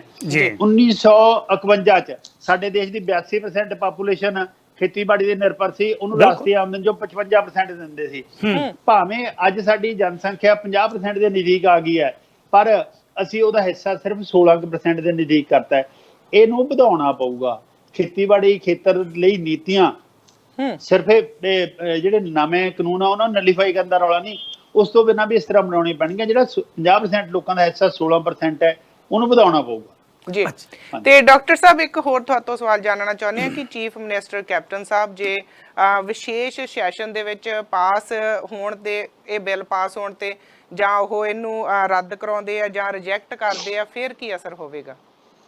ਦੇਖੋ ਉਹ ਉਹਨਾਂ ਨੇ 19 ਤਰੀਕ ਫਿਕਸ ਕਰ ਲਈ ਹੈ, ਜ਼ਿਆਦਾ ਤਰੀਕ ਹੈ। ਰਾਜਸੀ ਗਿਣਤੀ ਮਿਣਤੀਆਂ ਦੇ ਵਿੱਚ ਉਹ ਉਹਨਾਂ ਨੇ ਇੱਕ ਵਾਰੀ ਘਰੇ ਲੈਣਾ ਹੈਗਾ, ਹੈ ਨਾ। ਇਹ ਪਰ ਜਿਹੜਾ ਸਾਡੇ ਦੇਸ਼ ਦਾ ਸੈਟਅਪ ਹੈ, ਜਿਸ ਤਰ੍ਹਾਂ ਸੈਂਟਰ ਜ਼ਿਆਦਾ ਮਜ਼ਬੂਤ ਹੋ ਰਿਹਾ ਹੈ ਤੇ ਇੱਕ ਮਾੜੀ ਪ੍ਰੈਕਟਿਸ ਲੰਬੇ ਸਮੇਂ ਤੋਂ ਕਾਂਗਰਸ ਦੇ ਮੌਕੇ ਤੋਂ ਸ਼ੁਰੂ ਹੋਈ ਅੱਜ ਤੱਕ ਚੱਲ ਰਹੀ ਹੈ, ਪ੍ਰੈਜ਼ੀਡੈਂਸ਼ੀਅਲ ਰੂਲ ਜੀ, ਪ੍ਰੈਜ਼ੀਡੈਂਸ਼ੀਅਲ ਰੂਲ ਕਿ ਉਹ ਸਾਰੇ ਸੂਬੇ ਨੂੰ ਇੱਕ ਮੰਡੀ ਡਿਕਲੇਅਰ ਕਰਤਾ ਜਿੱਥੇ private farm yard agriculture produce market yard declare ਕਰ ਸਕਦੇ ਆ, ਭਾਵ ਪ੍ਰਾਈਵੇਟ ਉੱਥੇ ਖਰੀਦਣ ਲਈ ਨਹੀਂ ਆਊਗਾ। ਪਰ ਸਮੱਸਿਆ ਕਈ ਨੇ, ਇੱਕ ਤਾਂ ਪ੍ਰੈਜ਼ੀਡੈਂਸ਼ੀਅਲ ਰੂਲ ਦਾ ਰੌਲਾ ਹੈਗਾ, ਦੂਜੀ ਗੱਲ ਪ੍ਰੋਕਿਉਰਮੈਂਟ ਕੌਣ ਕਰੂਗਾ? ਸਟੇਟ ਗਵਰਨਮੈਂਟ ਤਾਂ ਕਰ ਨਹੀਂ ਸਕਦੀ ਕਿਉਂਕਿ ਇਹਨਾਂ ਕੋਲ ਤਾਂ ਤਨਖਾਹ ਦੇਣ ਲਈ ਪੈਸਾ ਨਹੀਂ ਹੈਗਾ, ਪੈਨਸ਼ਨ ਦੇਣ ਲਈ ਪੈਸਾ ਨਹੀਂ ਹੈਗਾ। ਫਿਰ ਜੇ ਪ੍ਰੋਕਿਉਰਮੈਂਟ ਵੀ ਹੋਗੀ ਤਾਂ ਉਹਨੂੰ ਅਸੀਂ ਸਟੋਰ ਕਿੱਥੇ ਕਰਾਂਗੇ, ਉਹਦੀ ਮਾਰਕੀਟਿੰਗ ਕਿੱਥੇ ਹੋਊਗੀ? ਉਹ ਸਮੱਸਿਆਵਾਂ ਨੇ। ਸੋ ਭਾਵੇਂ ਸਿੰਬੋਲਿਕ ਤੌਰ ਤੇ ਸਟੇਟ ਗਵਰਨਮੈਂਟ ਕਰਕੇ ਸੈਂਟਰ ਗਵਰਨਮੈਂਟ ਨੂੰ ਇਹ ਕਨਵੇ ਕਰੇਗੇ, ਅਸੀਂ ਇਹਨੂੰ ਮੰਨਣ ਲਈ ਤਿਆਰ ਨਹੀਂ ਹੈਗੇ ਜੀ। ਡਾਕਟਰ ਸਾਹਿਬ ਇੱਕ ਮਿੰਟ ਲਈ ਮੈਂ ਚਾਹੂੰਗੀ ਕਿ ਤੁਸੀਂ ਇੱਕ ਮਿੰਟ ਲਈ ਵੇਟ ਕਰੋ, ਸਾਡੇ ਨਾਲ ਇੱਕ ਕਾਲਰ ਹੈ ਜੀ। ਸਵਾਗਤ ਹੈ ਜੀ ਤੁਹਾਡਾ ਸਾਂਝਾ ਟੀਵੀ ਤੇ। ਸਤਿ ਸ਼੍ਰੀ ਅਕਾਲ ਜੀ। ਹਾਂਜੀ, ਸਤਿ ਸ਼੍ਰੀ ਅਕਾਲ ਜੀ ਕੁਲਦੀਪ ਸਿੰਘ ਜੀ ਤੇ ਡਾਕਟਰ ਸਾਹਿਬ ਨੂੰ ਜੀ। ਸਤਿ ਸ਼੍ਰੀ ਅਕਾਲ ਜੀ। ਜਗਜੀਤ ਸਿੰਘ ਬੋਲ ਰਿਹਾ ਸੀ ਜੀ ਡਾਕਟਰ ਜਗਜੀਤ ਸਿੰਘ ਜੀ।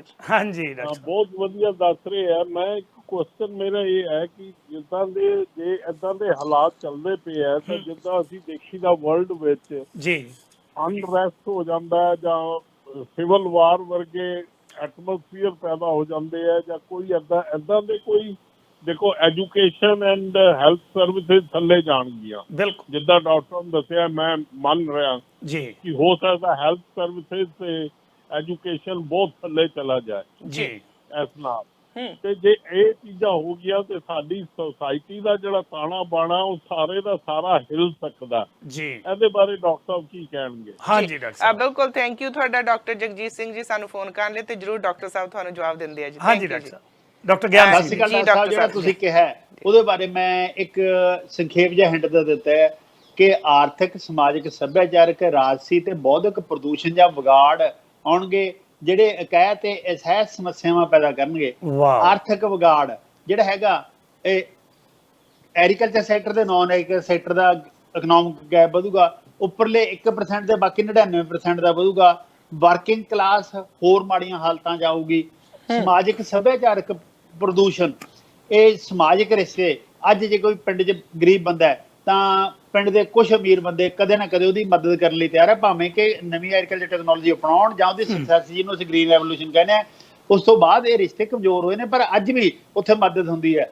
ਪਰ ਜੇ ਇਸ ਤਰ੍ਹਾਂ ਹੀ ਹੋਇਆ, ਜਿਹੜੇ ਸਮਾਜਿਕ ਰਿਸ਼ਤੇ ਨੇ ਉਹ ਲੀਰੋ ਲੀਰ ਹੋਣਗੇ, ਕਿਸੇ ਦੀ ਮਦਦ ਲਈ ਆਉਣ ਕਿੱਥੋਂ ਆਊਗਾ ਜਦ ਆਪਦੀ ਉਹ ਦੋ ਡੰਗ ਦੀ ਰੋਟੀ ਦਾ ਰੌਲਾ ਹੋਊਗਾ। ਤੇ ਸੱਭਿਆਚਾਰਕ ਇਹ ਹੈ ਕਿ ਪਹਿਲਾਂ ਤਾਂ ਲੱਗਦਾ ਸੀ ਕਿ ਸੱਭਿਆਚਾਰਕ ਤੌਰ ਤੇ ਲੋਕ ਜਿਹੜੇ ਹੈਗੇ ਬਿਖਰ ਜਾਣਗੇ। ਐਸਕੇਪਿਜ਼ਮ ਦੀ ਨੀਤੀ, ਖਾਸ ਕਰਕੇ ਤੁਹਾਡੇ ਦੇਸ਼ਾਂ ਨੂੰ ਸਾਡੇ ਜਹਾਜ਼ ਬਹੁਤ ਭਰ ਕੇ ਆਉਂਦੇ ਨੇ ਵੀ ਉੱਥੇ ਨੂੰ ਜਿਹੜਾ ਕਾਫਲੇ ਹੋਰ ਵੱਡੇ ਹੋਣਗੇ, ਉਹ ਤਾਂ ਡੈਫੀਨਿਟਲੀ ਹੋਣਗੇ ਦਿਖ ਰਿਹਾ ਅੱਜ ਦੀ ਘੜੀ, ਕਿਉਂਕਿ ਅਸੀਂ ਇੱਥੇ ਇੰਪਲੋਇਮੈਂਟ ਨਹੀਂ ਦੇ ਰਹੇ ਬੱਚਿਆਂ ਨੂੰ, ਨੌਜਵਾਨ ਬੰਦਿਆਂ ਨੂੰ ਧੱਕੇ ਅਸੀਂ ਤੁਹਾਡੇ ਕੋਲ ਭੇਜ ਰਹੇ ਹੈਗੇ। ਪਰ ਉਹ ਐਸਕੇਪਿਜ਼ਮ ਦੇ ਨਾਲ ਇਹ ਇੱਕ ਗੱਲ ਇਹ ਵੀ ਹੈ ਕਿ ਐਸਕੇਪਿਜ਼ਮ ਵੀ ਹੈ, ਬਚ ਕੇ ਲੰਘਦਾ, ਪਰ ਜਿਹੜੀ ਹੁਣ ਐਜੀਟੇਸ਼ਨ ਚੱਲ ਰਹੀ ਹੈ ਉਹ ਮੁੜ ਕੇ ਪੰਜਾਬ ਦੇ ਪੁਰਾਣੇ ਕਲਚਰ ਤੇ ਆ ਗਈ, ਸੰਘਰਸ਼ ਵਾਲਾ। ਹੁਣ ਜਿਹੜਾ ਸੰਘਰਸ਼ ਹੈ ਇਹ ਕਿਸਾਨਾਂ ਦਾ ਨਹੀਂ ਹੈਗਾ, ਇਹਦੇ ਨਾਲ ਖੇਤ ਮਜ਼ਦੂਰਾਂ ਦਾ, ਪਿੰਡੂ ਕਾਰੀਗਰਾਂ ਦਾ, ਇਹਦੇ ਨਾਲ ਆੜਤੀਏ ਨੇ, ਪੱਲੇਦਾਰ ਹੈ, ਟਰਾਂਸਪੋਰਟਰ ਹੈ, ਇਹ ਮੁਲਾਜ਼ਮ ਨੇ, ਟੈਂਕੀਆਂ ਤੇ ਚੜ੍ਹਨ ਵਾਲੇ ਨੌਜਵਾਨ ਬੱਚੇ ਨੇ, ਤੇ ਐਕਸ ਸਰਵਿਸਮੈਨ ਨੇ, ਤੇ ਦੁਨੀਆ ਦਾ ਹਰੇਕ ਜਿਹੜਾ ਹੈਗਾ ਵਰਗ ਇਹਦੇ ਨਾਲ ਆ ਗਿਆ। ਇਸ ਲਈ ਇਹ ਕਿਸਾਨ ਸੰਘਰਸ਼ ਤੋਂ ਲੋਕ ਸੰਘਰਸ਼ ਬਣ ਗਿਆ। ਇਹ ਪੰਜਾਬ ਦਾ ਸੰਘਰਸ਼ ਨਹੀਂ, 20 ਸੂਬਿਆਂ ਤੱਕ ਇਹ ਪਹੁੰਚ ਗਿਆ। ਇਹ ਪੂਰੇ ਭਾਰਤ ਦਾ ਜਿਹੜਾ ਹੈਗਾ ਸੰਘਰਸ਼ ਬਣ ਗਿਆ। ਇਸ ਲਈ ਉੱਥੇ ਤਾਂ ਗੱਲ ਥੋੜੀ ਜਿਹੀ ਪੋਜ਼ਿਟਿਵ ਸਾਈਡ ਤੇ ਜਾ ਰਹੀ ਹੈ, ਅਦਰਵਾਈਜ਼ ਵਿਗਾੜ ਆ ਰਹੇ ਨੇ, ਰਾਜਸੀ ਵਿਗਾੜ।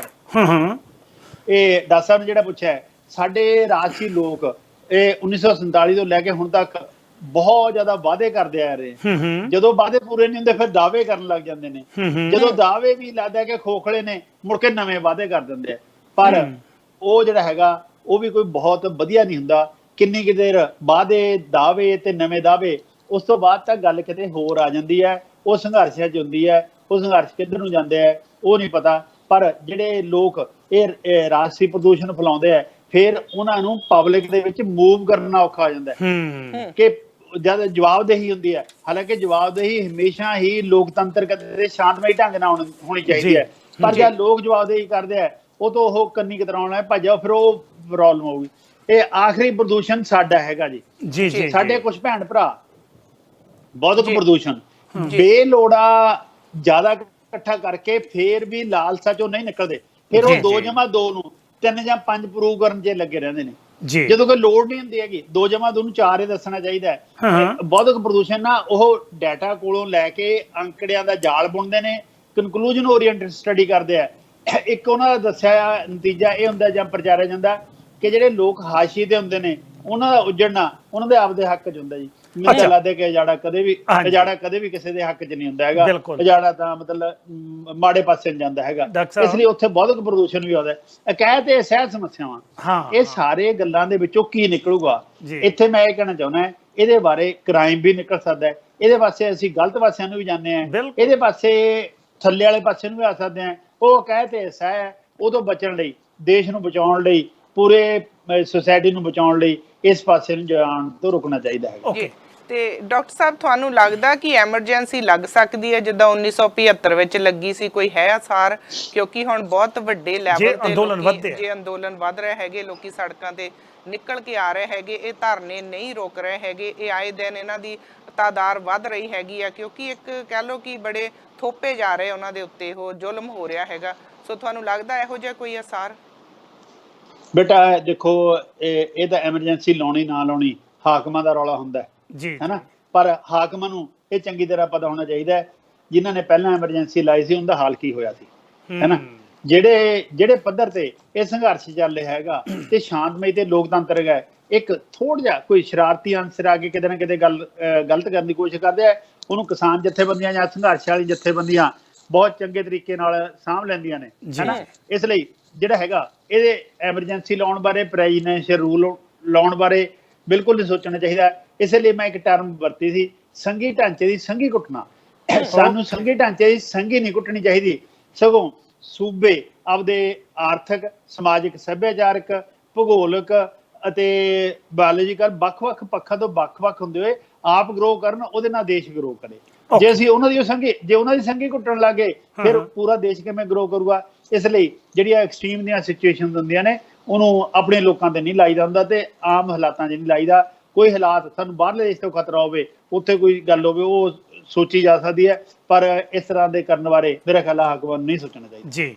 ਇਹਦੇ ਨਾਲ ਹੀ ਲਿੰਕ ਕਰਦਾ ਸਵਾਲ ਹੈ ਡਾਕਟਰ ਸਾਹਿਬ, ਕਿਉਂਕਿ ਹਰ ਚੀਜ਼ ਦੇ ਮੈਰਿਟ ਤੇ ਡੀਮੈਰਿਟਸ, ਗੁਣ ਵੀ ਨੇ ਤੇ ਔਗਣ ਵੀ ਨੇ। ਪੰਜਾਬ ਦੇ ਕਿਸਾਨਾਂ ਨੇ ਨਹੀਂ, ਤੁਸੀਂ ਹੁਣ ਕਹਿ ਰਹੇ ਸੀ ਵੀ ਲੋਕਾਂ ਦਾ ਇਹ ਮੋਰਚਾ ਬਣ ਗਿਆ, ਪੰਜਾਬ ਦਾ ਨਹੀਂ, ਜਿਹਦੇ ਵਿੱਚ ਹਰ ਵਰਗ ਦਾ ਜਿਹੜਾ ਵਿਅਕਤੀ ਹੈ ਉਹਨਾਂ ਨੇ ਸੜਕਾਂ ਨੂੰ ਰੋਕਿਆ ਹੋਇਆ, ਟੋਲ ਪਲਾਜ਼ਿਆਂ ਨੂੰ ਬਿਲਕੁਲ ਫ੍ਰੀ ਕੀਤਾ ਹੋਇਆ, ਬਾਰਡਰਾਂ ਦੇ ਉੱਤੇ, ਸ਼ੰਭੂ ਬਾਰਡਰ ਦੇ ਉੱਤੇ ਬੜਾ ਵੱਡਾ ਮੋਰਚਾ ਲੱਗਾ ਹੋਇਆ, ਰੇਲ ਆਵਾਜਾਈ ਰੋਕ ਦਿੱਤੀ ਆ। ਤੁਹਾਨੂੰ ਲੱਗਦਾ ਨਹੀਂ ਕਿ ਇਹਦੇ ਨਾਲ ਆਉਣ ਵਾਲੇ ਸਮੇਂ ਦੇ ਵਿੱਚ ਜਾਂ ਪੁਰਾਤਨ ਆਪਾਂ ਇਤਿਹਾਸ ਦੇਖੀਏ, ਤੁਹਾਨੂੰ ਜ਼ਿਆਦਾ ਪਤਾ ਹੈ, ਸਾਰੇ ਤੁਹਾਡੇ ਕੋਲ ਸਟੈਟਸ ਨੇ, ਪਹਿਲਾਂ ਇਹੋ ਜਿਹੇ ਅੰਦੋਲਨ ਨੇ ਕੀ ਖੱਟਿਆ? ਤੁਹਾਨੂੰ ਲੱਗਦਾ ਇਹਨਾਂ ਅੰਦੋਲਨ ਤੋਂ ਸਰਕਾਰ ਦੇ ਉੱਤੇ ਕੋਈ ਅਸਰ ਪਏਗਾ? ਕਿਉਂਕਿ ਇਹ ਅੰਦੋਲਨ ਚੱਲ ਰਹੇ ਨੇ, ਕੇਂਦਰ ਸਰਕਾਰ ਨੂੰ ਪਤਾ, ਉਹਨਾਂ ਨੇ ਆਪਣੇ ਮੰਤਰੀ ਪੰਜਾਬ 'ਚ ਭੇਜੇ ਨੇ, ਪਰ ਕੇਂਦਰ ਸਰਕਾਰ ਦਾ ਇੱਕ ਸੈਕਟਰੀ ਇਹ ਸਾਰੀਆਂ ਗੱਲਾਂ ਪੁੱਛ ਰਿਹਾ ਕਿ ਇਹਨੂੰ ਇੰਪਲੀਮੈਂਟ ਮੈਂ ਨਹੀਂ ਕਰ ਸਕਦਾ, ਗੱਲ ਕਰਕੇ ਤੁਹਾਨੂੰ ਕਾਨੂੰਨਾਂ ਬਾਰੇ ਦੱਸ ਸਕਦਾ। ਇਹਦੇ ਨਾਲ ਕਿਤੇ ਹਾਲਾਤ, ਜਿਵੇਂ ਬਲਜਿੰਦਰ ਕੌਰ ਜੀ ਨੇ ਤੁਹਾਨੂੰ ਸਵਾਲ ਪੁੱਛਿਆ ਕਿ ਐਮਰਜੈਂਸੀ ਲੱਗ ਸਕਦੀ ਹੈ, ਜੰਮੂ ਤੇ ਕਸ਼ਮੀਰ ਵਰਗੇ ਹਾਲਾਤ ਵੀ ਬਣ ਸਕਦੇ ਆ ਕਿਤੇ? ਕਿਉਂਕਿ ਉਹਨਾਂ ਨੂੰ ਪਤਾ ਕਿ ਪੰਜਾਬ ਦਾ ਕਿਸਾਨ ਇੱਕ ਵਾਰੀ ਜਾਗ ਪਿਆ, ਉੱਠ ਪਿਆ, ਤੇ ਉਹਨੂੰ ਦਬਲਣ ਤੇ ਕੁਚਲਣ ਲਈ ਇੱਕੋ ਹੀ ਚੀਜ਼ ਹੈ, ਉਹ ਹੈ ਪੁਲਿਸ ਜਾਂ ਫਿਰ ਆਰਮੀ। ਐਮਰਜੈਂਸੀ ਦਾ ਜ਼ਿਕਰ ਪਹਿਲਾਂ ਹੀ ਕਰ ਚੁੱਕੇ ਹਾਂ, ਇਹੋ ਜਿਹੇ ਹਾਲਾਤ ਵੀ ਬਣ ਸਕਦੇ ਆ। ਦੇਖੋ ਜਿਹੜੀ ਗੱਲ ਕਹੀ ਹੈ, ਇੱਕ ਦਾ ਮੈਂ ਜਵਾਬ ਪਹਿਲਾਂ ਦੇ ਚੁੱਕਿਆ ਕਿ ਇਹੋ ਜਿਹੇ ਹਾਲਾਤ ਹਾਕਮਾਂ ਨੂੰ ਬਣਾਉਣੇ ਨਹੀਂ ਚਾਹੀਦੇ। ਜਿਨ੍ਹਾਂ ਨੇ ਬਣਾਏ ਸੀ 1975 ਚ, ਉਹਨਾਂ ਦਾ ਸੇਕ ਅੱਜ ਤੱਕ ਉਹਨਾਂ ਨੂੰ ਲੱਗੀ ਜਾਂਦਾ ਹੈਗਾ। ਦੂਜੀ ਗੱਲ ਤੁਸੀਂ ਪੁੱਛਿਆ ਵੀ ਜਿਹੜੇ ਪ੍ਰੋਟੈਸਟ ਦੇ ਤਰੀਕੇ ਨੇ ਕੀ ਇਹ ਕਾਮਯਾਬ ਹੋਣਗੇ? ਇਹ ਸਾਡੇ ਕੋਲ ਇੱਕ ਇਤਿਹਾਸਿਕ ਪ੍ਰੋਟੈਸਟ ਹੈਗਾ ਜਿਹੜਾ ਬਹੁਤ ਕਾਮਯਾਬ ਹੋਇਆ, ਉਹਨੂੰ ਕਿਸਾਨਾਂ ਦਾ ਲੌਂਗ ਮਾਰਚ ਕਿਹਾ ਗਿਆ। ਉਹ ਨਾਸਕ ਤੋਂ ਮੁੰਬਈ ਤੱਕ 180 ਕਿਲੋਮੀਟਰ ਦਾ ਸੀ। ਇਹ ਜਿਹੜੇ ਦਿਨਾਂ 'ਚ ਕਿਸਾਨਾਂ ਨੇ ਪ੍ਰੋਟੈਸਟ ਕੀਤਾ ਸੀ ਸਰਕਾਰ ਦੀਆਂ ਨੀਤੀਆਂ ਦੇ ਖਿਲਾਫ, ਉਹਨਾਂ ਦਿਨਾਂ 'ਚ ਇਹ ਲੋਕਾਂ ਦੇ ਬੱਚਿਆਂ ਦੇ ਪੇਪਰ ਚੱਲ ਰਹੇ ਸੀ, ਐਗਜ਼ਾਮ ਚੱਲ ਰਹੇ ਸੀ। ਜਿਹੜੇ ਕਿਸਾਨ ਹੈ ਉਹਨਾਂ ਨੇ ਇੰਨਾ ਸਿਆਣਪ ਤੋਂ ਕੰਮ ਲਿਆ ਕਿ ਦਿਨ ਦੇ ਟਾਈਮ ਉਹ ਆਰਾਮ ਕਰਦੇ ਜਾਂ ਸੌਂਦੇ ਸੀ, ਰਾਤ ਨੂੰ ਜਦੋਂ ਲੋਕ ਸੌਂਦੇ ਸੀ, ਉਹਦੇ ਬੱਚੇ ਸੌਂ ਜਾਂਦੇ ਸੀ, ਤਾਂ ਉਹ ਤੁਰਦੇ ਹੁੰਦੇ ਸੀ। ਜਦੋਂ 40-50 ਹਜ਼ਾਰ ਕਿਸਾਨਾਂ ਦਾ ਕਾਫਲਾ ਮੁੰਬਈ ਪਹੁੰਚਿਆ ਤਾਂ ਉਸ ਮੌਕੇ ਮੁੰਬਈ ਦੇ ਲੋਕ ਉਹਨਾਂ ਲਈ ਖਾਣ ਪੀਣ ਦਾ ਸਮਾਨ ਲੈ ਕੇ, ਉਹਨਾਂ ਲਈ ਦਵਾਈਆਂ ਲੈ ਕੇ ਉਹਦੀਆਂ ਪੱਟੀਆਂ ਕਰ ਰਹੇ ਸੀ, ਉਹਨਾਂ ਦੇ ਪੈਰਾਂ ਤੇ ਆਪਦੇ ਸਿਰ ਰੱਖ ਰਹੇ ਸੀ ਵੀ ਤੁਹਾਨੂੰ ਤੁਸੀਂ ਜਿਹੜਾ ਇੰਨਾ ਕਸ਼ਟ ਕੱਟ ਕੇ ਸਾਡੇ ਲਈ ਤੁਸੀਂ ਸਾਡੀ ਜੀਵਨ ਰੇਖਾ ਰੋਟੀ ਪੈਦਾ ਕਰਦੇ ਹੋ, ਤੇ ਨਾਲ ਨਾਲ ਸਾਡੇ ਬੱਚਿਆਂ ਦਾ ਇੰਨਾ ਖਿਆਲ ਰੱਖਿਆ। ਮੀਡੀਆ ਦੇ ਵਿੱਚ ਕਿਸਾਨ ਘੱਟ ਮੁੰਬਈ ਦੇ ਵਾਸੀ ਜ਼ਿਆਦਾ ਸੀ ਕਿ ਕਿਸਾਨਾਂ ਦੀਆਂ ਸਮੱਸਿਆਵਾਂ ਹੱਲ ਕਰੋ। ਇਸ ਲਈ ਦੇਖੋ ਕੋਵਿਡ-19 ਨੇ ਸਿੱਧ ਕਰਤਾ ਹੈ ਸਾਡਾ ਕਾਰਾਂ, ਕੋਠੀਆਂ, ਮਹਿਲਾਂ, ਹਵਾਈ ਜਹਾਜ਼ਾਂ, ਫੋਨਾਂ ਵਗੈਰਾ ਤੋਂ ਬਗੈਰ ਤਾਂ ਸਰ ਜੂਗਾ, ਸਾਡਾ ਰੋਟੀ ਬਿਨਾਂ ਨਹੀਂ ਸਰਨਾ। ਰੋਟੀ ਸਾਨੂੰ ਖੇਤੀਬਾੜੀ ਖੇਤਰ ਨੇ ਦੇਣੀ ਹੈ। ਜੇ ਖੇਤੀਬਾੜੀ ਖੇਤਰ ਨੂੰ ਬਚਾਉਣਾ ਹੀ ਸਾਡੇ ਹਾਕਮਾਂ ਦੀ ਤਰਜੀਹ ਹੋਣਾ ਚਾਹੀਦਾ ਹੈ। ਇਹਦੇ ਬਿਨਾਂ ਜੀਵਨ ਰੇਖਾ, ਮਨੁੱਖਤਾ ਦੀ ਜੀਵਨ ਰੇਖਾ ਖਤਮ ਹੋ ਜੂਗੀ। ਮਨੁੱਖਤਾ ਦੀ ਜੀਵਨ ਰੇਖਾ ਖਤਮ ਕਦੇ ਵੀ ਨਹੀਂ ਹੋਣੀ ਚਾਹੀਦੀ। ਇਸ ਲਈ ਜਿਹੜਾ ਕਿਸਾਨ ਜਥੇਬੰਦੀਆਂ ਜਾਂ ਉਹਨਾਂ ਨਾਲ ਲੱਗੀਆਂ ਹੋਰ ਜਥੇਬੰਦੀਆਂ ਸੰਘਰਸ਼ ਆਈਆਂ ਨੇ, ਉਹਨਾਂ ਦੀ ਹਰ ਸੰਭਵ ਕੋਸ਼ਿਸ਼ ਦਿਖਾਈ ਦੇ ਰਹੀ ਹੈ ਕਿ ਇਹ ਸੰਘਰਸ਼ ਲੋਕਤੰਤਰ ਅਤੇ ਸ਼ਾਂਤਮਈ ਢੰਗ ਨਾਲ ਹੋਵੇ। ਇਹਦੇ ਵਿੱਚ ਸ਼ਰਾਰਤੀ ਅੰਸ਼ ਨੂੰ ਪਰੇ ਰੱਖਿਆ। ਉਹਨਾਂ ਨੇ ਰਾਜਸੀ ਪਾਰਟੀਆਂ ਨੂੰ ਸਿਰਫ ਇੰਨਾ ਹੀ ਅਲਾਉ ਕੀਤਾ ਕਿ ਤੁਸੀਂ ਪਿਛਲੇ ਪਾਸੇ ਆ ਕੇ ਬੈਠ ਸਕਦੇ ਹੋ, ਅਸੀਂ ਤੁਹਾਨੂੰ ਭਾਸ਼ਣ ਨਹੀਂ ਦੇਣਾ, ਤੁਹਾਡੇ ਝੰਡੇ ਚੱਕਣ ਦੇ ਨੇ। ਇਸ ਲਈ ਗੱਲ ਤਾਂ ਕੁੱਲ ਮਿਲਾ ਕੇ ਇਹ ਹੈ ਕਿ ਸੰਘਰਸ਼ ਤਾਂ ਜ਼ਰੂਰੀ ਨੇ, ਪਰ ਸੰਘਰਸ਼ ਡੈਮੋਕ੍ਰੈਟਿਕ ਤੇ ਪੀਸਫੁਲ ਹੀ ਹੋਣੇ ਚਾਹੀਦੇ ਨੇ। ਜੀ ਜੀ ਜੀ ਬਿਲਕੁਲ ਜੀ। ਇਹਦੇ ਚ ਡਾਕਟਰ ਸਾਹਿਬ ਆਪਾਂ ਗੱਲਬਾਤ ਨੂੰ ਅੱਗੇ ਤੋਰਦੇ ਹਾਂ ਜੀ। ਸਮਾਂ ਤਕਰੀਬਨ ਆਪਾਂ 45 ਮਿੰਟ ਤੋਂ ਉੱਤੇ ਸਮਾਂ ਹੋ ਗਿਆ ਆਪਾਂ ਨੂੰ ਮੁਸ਼ਕਲਾਂ ਦੀ ਗੱਲਬਾਤ ਕਰ ਰਹੇ ਹਾਂ ਕਿ ਆਹ ਮੁਸ਼ਕਲਾਂ ਖੜੀਆਂ ਹੋ ਸਕਦੀਆਂ ਨੇ। ਮੇਰਾ ਖਿਆਲ ਹੈ ਕਿ ਬੀਬਾ ਬਲਜਿੰਦਰ ਕੌਰ ਦੇ ਮਨ ਦੇ ਵਿੱਚ ਸ਼ਾਇਦ ਉਹ ਇਸ਼ਾਰਾ ਕੀਤਾ ਹੈ, ਉਹ ਕੋ ਸਵਾਲ ਕਰਨਾ ਚਾਹੁੰਦਾ। ਮੈਂ ਤੁਹਾਨੂੰ 2 ਸਵਾਲ ਕਰੂੰਗੀ। ਇੱਕ ਤਾਂ ਮੇਰਾ ਇਹ ਸਵਾਲ ਹੈ ਕਿ ਸਿਚੁਏਸ਼ਨ ਕੀ ਹੈ ਹੁਣ, ਤੇ ਦੂਜਾ ਮੈਂ ਇਹ ਜਾਣਨਾ ਚਾਹੂੰਗੀ, ਸਾਡੇ ਕੋਲ ਬਹੁਤ ਸਾਰੇ ਮਹਿਮਾਨ ਆਉਂਦੇ ਰਹਿੰਦੇ ਆ, ਬੜੇ ਰਿਸਪੈਕਟਡ ਆ, ਬੜੇ ਲੰਬੇ ਸਮੇਂ ਤੋਂ ਅਸੀਂ ਤੁਹਾਨੂੰ ਸੁਣਦੇ ਆ, ਤੁਹਾਡੇ ਨਾਲ ਸਲਾਹ ਮਸ਼ਵਰੇ ਕਰਦੇ ਰਹਿੰਦੇ ਆ, ਤੇ ਤੁਹਾਡੇ ਤੋਂ ਜਾਣਨਾ ਚਾਹੂੰਗੀ ਕਿ ਜਿਹੜੇ ਅਸੀਂ ਲੋਕ ਆ, ਬੇਸ਼ੱਕ ਅਸੀਂ ਭਾਰਤ 'ਚ ਪੰਜਾਬ 'ਚ ਨਹੀਂ ਬੈਠੇ, ਪਰ ਅਸੀਂ ਜੁੜੇ ਉੱਥੇ ਹੀ ਆ। ਸਾਡੀਆਂ ਹਰ ਇੱਕ ਗੱਲਾਂ ਦੇ ਵਿੱਚ ਜ਼ਿਕਰ ਉੱਥੇ ਦਾ ਰਹਿੰਦਾ, ਕਿਉਂਕਿ ਅਸੀਂ ਉਸੇ ਹੀ ਧਰਤੀ ਤੇ ਜਨਮੇ ਆ, ਉਹ ਸਾਡੀ ਮਾਂ ਭੂਮੀ ਆ। ਤੇ ਅਸੀਂ ਲੋਕ ਇੱਥੋਂ NRI ਕੀ ਯੋਗਦਾਨ ਪਾ ਸਕਦੇ ਆ, ਕੀ ਕਰ ਸਕਦੇ ਆ? ਸੋ ਇਹ ਮੇਰੇ 2 ਸਵਾਲ ਆ ਜੀ ਤੁਹਾਡੇ ਲਈ। ਨਹੀਂ, ਇੱਕ ਤਾਂ NRI ਦਾ ਯੋਗਦਾਨ, ਦੂਜਾ ਹੈ ਕਿ ਸਿਚੁਏਸ਼ਨ ਕੀ ਹੈ ਹੁਣ। ਹਾਂ, ਮੈਂ ਦੱਸਦਾ। ਪਹਿਲੀ ਗੱਲ ਤਾਂ ਆਪਾਂ NRI ਤੋਂ ਸ਼ੁਰੂ ਕਰ ਲਈਏ। ਇਹ ਜਿਹੜੇ ਸਾਡੇ ਭੈਣ ਭਰਾ ਸੁਣਦੇ ਨੇ, ਦੇਖਦੇ ਨੇ, ਉਹ ਮੇਰੀ ਗੱਲ ਨੂੰ ਥੋੜਾ ਜਿਹਾ ਸਿਆਣਪ ਨਾਲ, ਧੀਰਜ ਨਾਲ ਸੁਣ ਲੈਣ, ਵਿਚਾਰ ਲੈਣ। ਉਹ ਮੇਰੇ ਨਾਲ ਸਹਿਮਤ ਹੋ ਸਕਦਾ ਹੈ, ਮੇਰੇ ਨਾਲ ਪੂਰੀ ਤਰ੍ਹਾਂ ਸਹਿਮਤ ਹੋ ਸਕਦਾ ਹੈ। ਜੇ ਸਹਿਮਤ ਹੋਣਗੇ ਤਾਂ ਅਸੀਂ ਸਹਿਮਤੀ ਲਈ ਸਹਿਮਤੀ ਬਣਾ ਸਕਦੇ ਹਾਂ ਜੀ। ਵੱਖ-ਵੱਖ ਸਮਿਆਂ ਤੇ ਸਾਡੇ ਦੇਸ਼ ਦੇ ਵਾਸੀ, ਖਾਸ ਕਰਕੇ ਪੰਜਾਬ ਦੇ ਬਾਹਰਲੇ ਦੇਸ਼ਾਂ ਨੂੰ ਆਏ ਤੇ ਇੱਥੇ NRI ਬਣੇ। ਜਿਸ ਤਰ੍ਹਾਂ ਬੇਟਾ ਤੁਸੀਂ ਕਹਿ ਰਹੇ ਹੋ ਕਿ ਤੁਹਾਡਾ ਪੰਜਾਬ ਨਾਲ ਕੀ ਮੋਹ ਹੈ, ਮੈਨੂੰ ਲੱਗਦਾ ਦਰਖਤ ਦੇ ਪੱਤੇ ਉਦੋਂ ਤੱਕ ਹੀ ਹਰੇ ਰਹਿੰਦੇ ਜਦੋਂ ਤੱਕ ਉਹਦੀ ਜੜਾਂ ਜਿਉਂਦੀਆਂ ਰਹਿਣ ਜੀ। ਜੇ ਜੜਾਂ ਮਰ ਗਈਆਂ ਤਾਂ ਪੱਤੇ ਆਪਣੇ ਆਪੇ ਖਤਮ ਹੋ ਜਾਂਦੇ ਨੇ, ਹੈ ਨਾ, ਜੜਾਂ ਦੇ ਮਰਨਾ। ਇਸ ਲਈ ਮੈਂ ਇਸ ਗੱਲ ਦੀ ਬਹੁਤ ਕਦਰ ਕਰਦਾ ਹਾਂ ਕਿ ਜਿਹੜਾ ਬੰਦਾ ਉਹਦੀਆਂ ਜੜਾਂ ਨੂੰ ਨਹੀਂ ਭੁੱਲਦਾ, ਉਹਦੇ ਪੱਤੇ ਹਰੇ ਰਹਿੰਦੇ ਹੈਗੇ ਆ, ਹੈ ਨਾ। ਪਰ ਹੁਣ ਜਿਹੜਾ ਹੈਗਾ, ਮੈਂ ਕੁਛ ਚੰਗੀ ਕੁਛ ਮਾੜੀ ਗੱਲ ਕਰਨ ਲੱਗਿਆ। ਪਹਿਲੀ ਚੰਗੀ ਗੱਲ, ਮੈਂ ਬਹੁਤ ਸਾਰੇ NRI ਨੂੰ ਜਾਣਦਾ ਕਿ ਜਿਹੜੇ ਪਿੱਛੇ ਆਪਦੀਆਂ ਜੜਾਂ ਨੂੰ ਮਜ਼ਬੂਤ ਰੱਖਣ ਲਈ ਉਹ ਦਰਖਤਾਂ ਦੇ ਥੱਲੇ ਮਿੱਟੀ ਦੇ ਫੜ ਬਣਾਉਂਦੇ ਨੇ ਤੇ ਇੱਥੋਂ ਪੈਸਾ ਭੇਜ ਕੇ ਐਜੂਕੇਸ਼ਨਲ ਇੰਸਟੀਟਿਊਸ਼ਨ, ਹੈਲਥ ਇੰਸਟੀਟਿਊਸ਼ਨ, ਹੋਰ ਪਤਾ ਨਹੀਂ ਕਿੱਥੇ ਕਿੱਥੇ ਸਾਡੀ ਡਿਵੈਲਪਮੈਂਟ ਤੇ ਲਾ ਰਹੇ ਨੇ। ਉਹਨਾਂ ਨੂੰ 100 ਵਾਰੀ ਪ੍ਰਣਾਮ ਹੈ ਮੇਰਾ, ਜਿਹੜੇ ਇਸ ਤਰ੍ਹਾਂ ਕਰਦੇ ਨੇ। ਪਰ ਅਫਸੋਸ, ਸਾਡੇ ਕੁਛ NRI ਕਾਰੋਬਾਰੀ ਭਰਾ ਇਹੋ ਜਿਹੇ ਵੀ ਨੇ ਜਿਹੜੇ ਇੱਥੋਂ ਸਾਡੇ ਬੱਚੇ ਜਿਹੜੇ ਮਜਬੂਰੀ ਬਸ ਜਹਾਜ਼ਾਂ 'ਚ ਕਾਫਲੇ ਬਣਾ ਕੇ ਇਹ ਧੱਕੇ ਖਾਂਦੇ ਆਉਂਦੇ ਨੇ ਤੁਹਾਡੇ ਦੇਸ਼ਾਂ 'ਚ, ਇਹ ਉਹਨਾਂ ਨੂੰ ਉਹ ਮਿਨੀਮਮ ਵੇਜ ਰੇਟ ਵੀ ਨਹੀਂ ਦਿੰਦੇ ਉਹਦੇ ਕੋਲ ਰੱਖਦੇ ਹੋਏ। ਤੇ ਸੈਕੰਡਲੀ, ਜੇ ਕਿਤੇ ਉਹ PR ਤੁਹਾਡੇ ਦੇਸ਼ ਲਿਬਰਲ ਨੇ, ਬਹੁਤ ਵਧੀਆ ਗੱਲਾਂ, ਖਾਸ ਕਰਕੇ ਤੁਹਾਡੇ ਵਾਲਾ ਦੇਸ਼, ਇਹ ਉਹਨਾਂ ਨੂੰ 2 ਡੰਗ ਦੀ ਰੋਟੀ ਯੋਗਤਾ ਕਰੇ ਰਿਹਾ ਹੈਗਾ, ਜੇ ਬਹੁਤ ਜ਼ਿਆਦਾ ਨਹੀਂ ਦੇ ਰਿਹਾ ਜੀ।